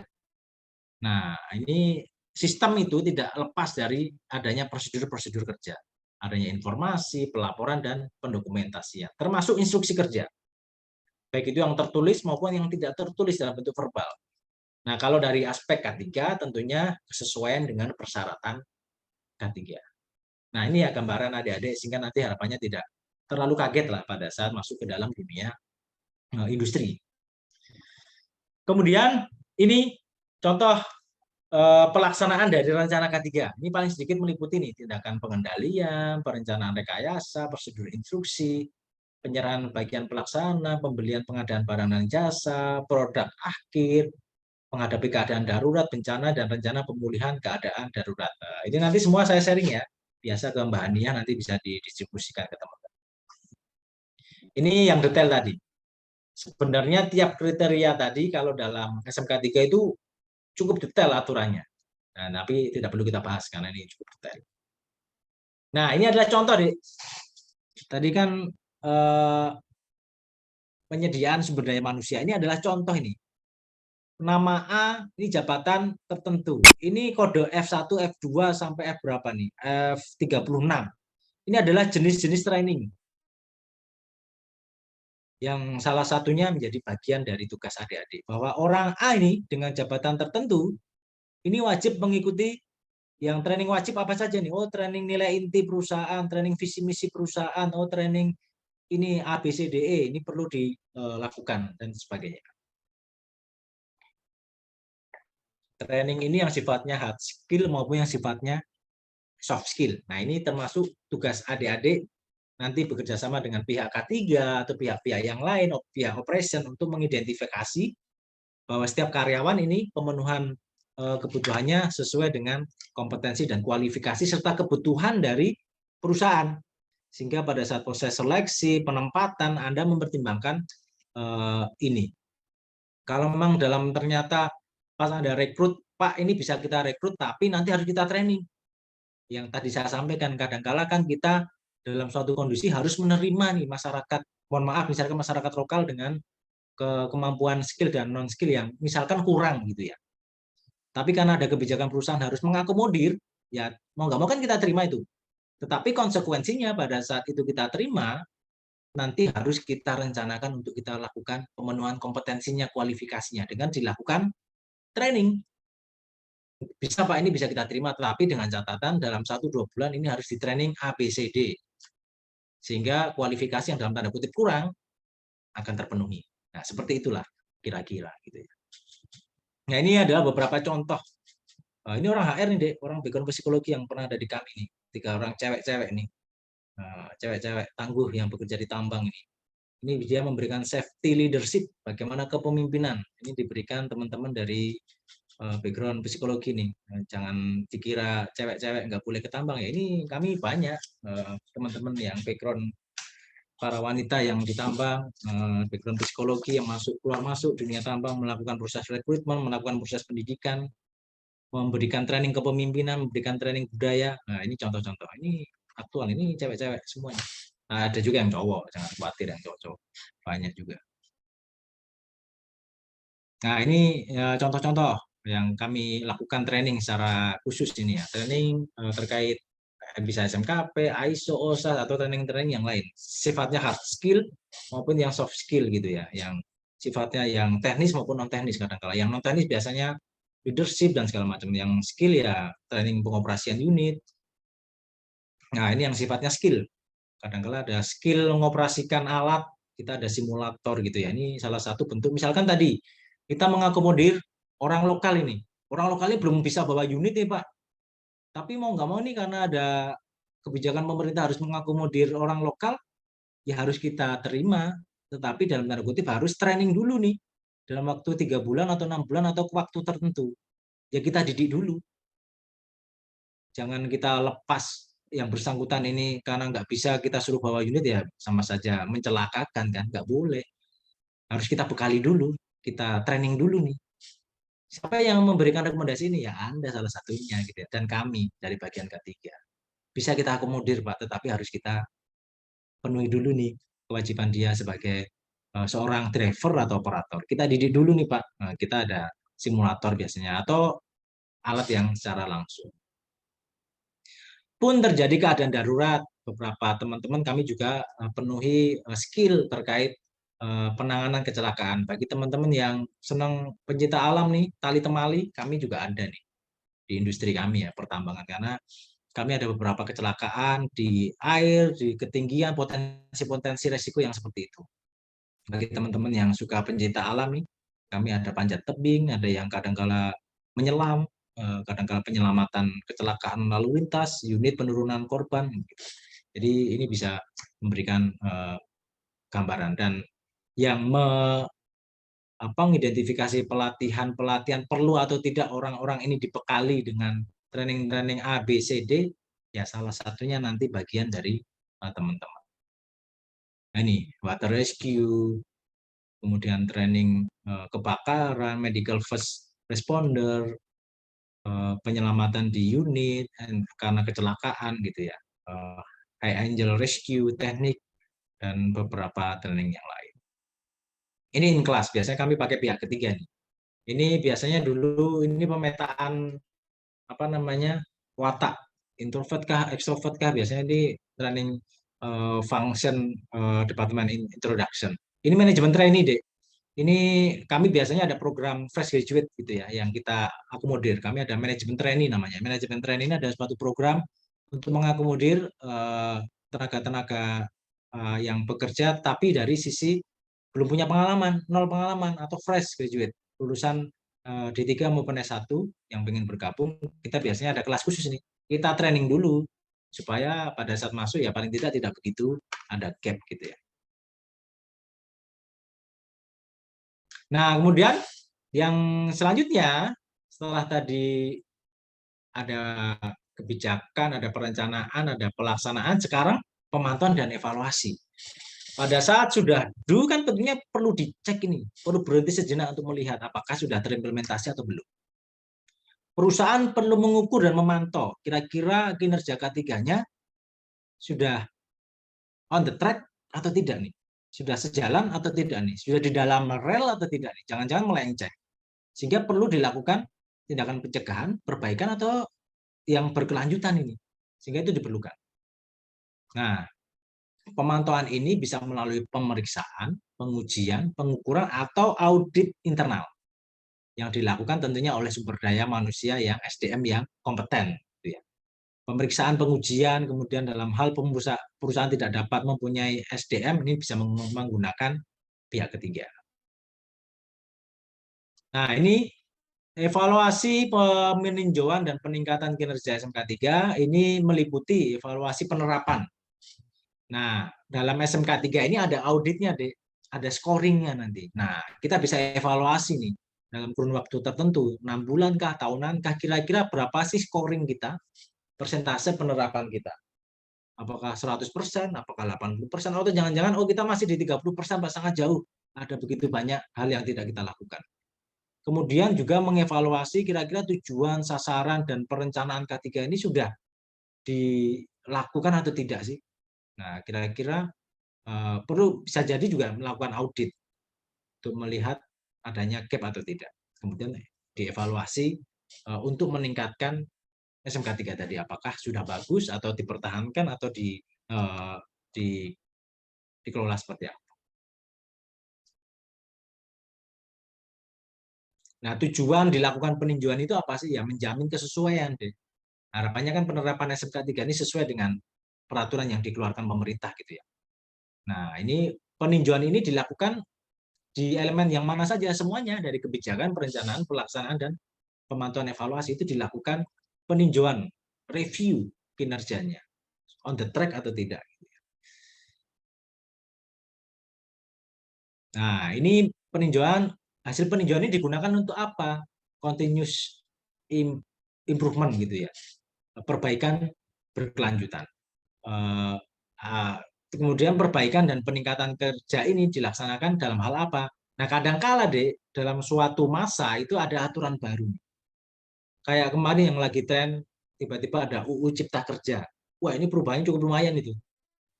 Kan banyak banyak apa ya, hiruk pikuk kan, demikian undang-undang diterbitkan. Nah, itu pada saat terjadi peraturan itu, kami sebagai perusahaan yang mau nggak mau comply gitu ya, tentunya harus menyesuaikan dengan aturan itu kan. Nah, kita rubah itu sasaran SMK 3 kita sesuai dengan aturan terbaru. Kemudian ada tuntutan dari pihak nih terkait pangsa pasar nih. Oh, pihak A nih Pak ternyata menuntut perlu ada standarisasi ISO 14001 atau 45001 tentang K3 ya, kita rubah. Adanya perubahan produk atau kegiatan. Bisa jadi nanti misalkan kita yang awalnya open pit jadi underground, bawah tanah, bisa jadi berubah. Atau organisasi berubah. Ini bisa jadi berubah. Kemudian ada perkembangan iptek yang berubah, kayak sekarang nih. Digitalisasi semua. Sehingga ini juga perlu kita sesuaikan. Kemudian hasil kajian kecelakaan, ada masukan dari buruh, dari pekerja, ini bisa menjadi perbaikan dan peningkatan kinerja untuk dilakukan peninjauan kembali. Nah, ini contoh-contoh penilaian SMK 3-nya. Dilakukan dengan audit, bisa sifatnya internal, dilakukan oleh perusahaan tentunya dengan SDM yang kompeten, kalau ada atau tidak nih, nanti ditanya di bagian training. Kemudian dari pihak eksternal, dilakukan oleh lembaga audit yang ditunjuk, dalam hal ini oleh Kementerian Tenaga Kerja. Ini ada kriterianya, 166 kriteria, ini hanya sekedar informasi aja. Ini beberapa perusahaan yang memiliki potensi bahaya tinggi wajib melakukan penilaian, baik secara internal maupun eksternal. Gitu. Nah, pengawasan SMK 3 yang saya tadi sampaikan, ini kalau secara aturan memang di bawah pengawas ketenagakerjaan pusat, provinsi, atau kabupaten sesuai kewenangannya. Tapi kan saya sampaikan, di perusahaan kita ini jumlahnya, waduh, banyak sekali. Sementara pengawas ketenagakerjaan ini jumlahnya ya mungkin terbatas ya di suatu pemerintah pusat, daerah, maupun provinsi maupun kota. Sehingga intervensi mereka, beliau-beliau ini masuk ke dalam perusahaan, tentunya nggak begitu intens, sehingga memang ada gap, ada celah lah untuk perusahaan dalam tanda kutip kalau memang nggak mau melakukan ini. Nah, makanya nanti adik-adik bisa melihat salah satu dari situnya. Ini pengawasan yang dilakukan mereka beliau-beliau ini adalah dari ke-9 item ini. Nah, ini ada sanksinya. Ada aturan, biasanya ada sanksinya gitu ya. Pada saat dilakukan ada penghargaannya, tetapi pada saat rewardnya, tetapi pada saat tidak dilakukan tentunya ada punishment-nya. Nah, ini adalah sanksi-sanksi yang bisa diberikan oleh Kementerian Tenaga Kerja. Berupa teguran secara lisan, kemudian peringatan secara tertulis, pembatasan kegiatan usaha, pembekuan kegiatan usaha, pembatalan persetujuan, pembatalan pendaftaran, penghentian sementara, atau sampai pencabutan izin ini deh. Karena kan kita tadi dalam tanda kutip seperti yang saya sampaikan sebagai perusahaan yang berizin, tentunya ya mau nggak mau kan hukumnya wajib nih.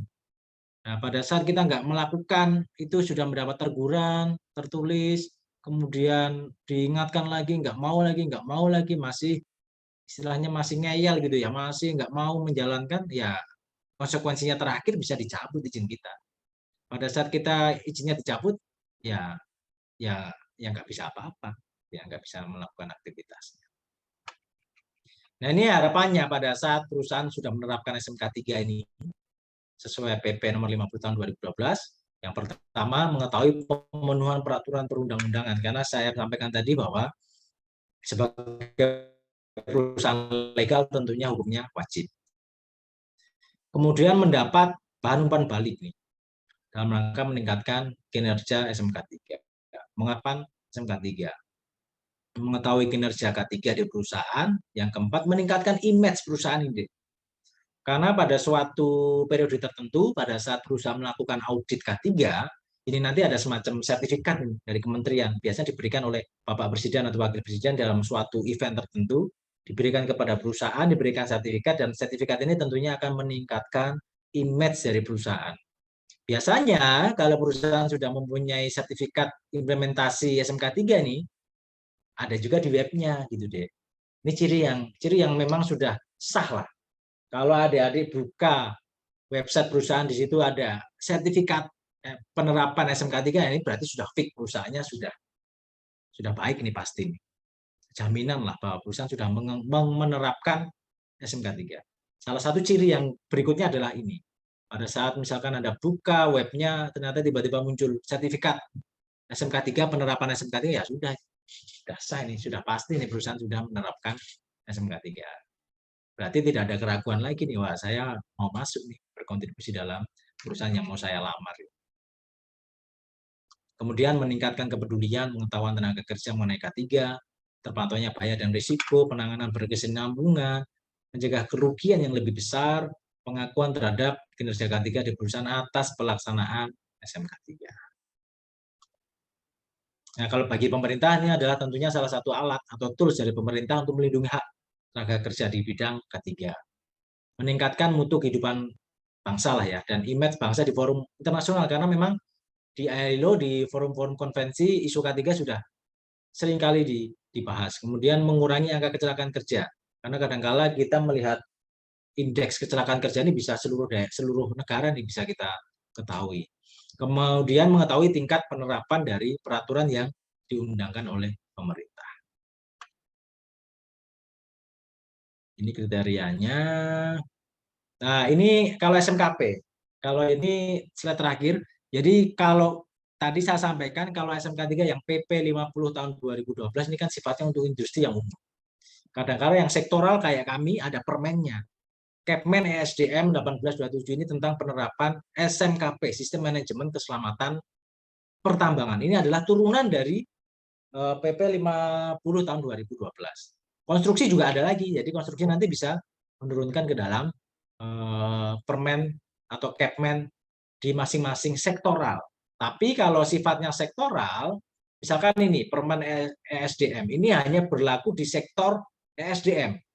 Nggak bisa berlaku di sektor manufaktur, nggak bisa berlaku di sektor konstruksi, karena ini sifatnya sektoral. Termasuk misalkan PUPR, Kementerian PUPR mengeluarkan yang sifatnya sektoral, itu tentunya hanya bisa mengatur di sektor PUPR saja.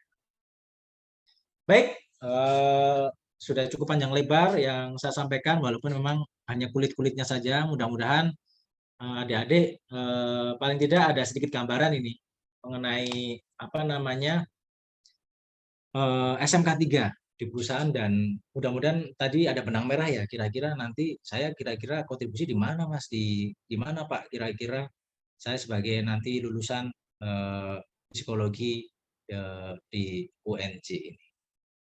Baik teman-teman, saya buka sekiranya ada diskusi atau pendalaman bagi teman-teman yang mau sekiranya bertanya, kami persilahkan Mbak Ania dan teman-teman adik-adik.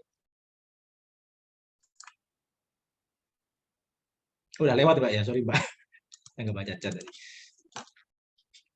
Baik, ada diskusi?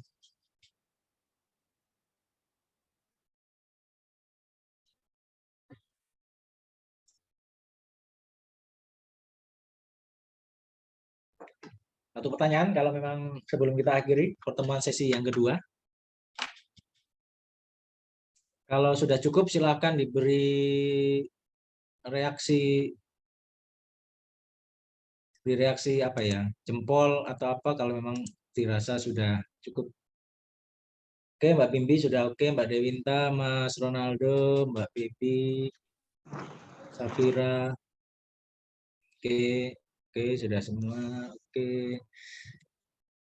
Oke, mungkin cukup berarti ya, adik-adik ya, sekiranya nanti ada memang hal-hal yang siapa tahu setelah lewat pertemuan ini, jangan-jangan nanti ada baru keingat gitu ya, nanti bisa hubungi ke saya, atau nanti bisa di Japri, bisa minta nomor ke Mbak Ania, nanti kita bisa diskusi lebih lanjut gitu. Baik, untuk waktu selanjutnya saya berikan kembali ke Mbak Ania untuk dilakukan closing Mbak untuk pertemuan kita di sesi kedua hari ini. Untuk yang kedua dan ketiga nanti kita menunggu konfirmasi berikutnya ya adik-adik. Apakah kita lanjut di minggu depan atau nanti setelah UTS, karena nanti yang kedua mungkin ada praktek yang cukup panjang biar jadi satu gitu ya. Nanti kita diskusikan lebih lanjut gitu ya. Oke, Mbak Ania, kami kembalikan. Terima kasih adik-adik. Wassalamualaikum warahmatullahi wabarakatuh. Baik, terima kasih banyak Pak Yoga atas penjelasannya mengenai materi hari ini. Ini sebelum ditutup mau di screenshot dulu ya untuk laporan. Jadi yang bisa on cam tolong on cam segera. Kita pakai kode dong gini, biar beda. Tangan gini ya. Ini kalau biasa di kami tanda kompeten ini. Centang.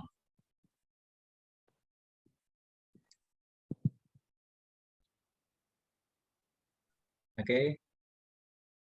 Oke, udah ya. Oke, terima kasih adik-adik, Mbak Nia.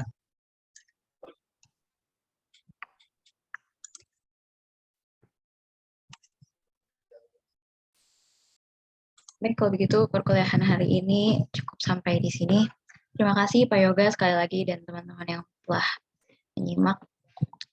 Wassalamualaikum warahmatullahi wabarakatuh. Boleh live aja ya. Terima kasih Terima semua. kasih rekan-rekan. Terima kasih. Terima kasih, Mbak. Pak Yoga, sehat selalu. Ya, sama-sama. Terima kasih, Pak. Ya. Izin live.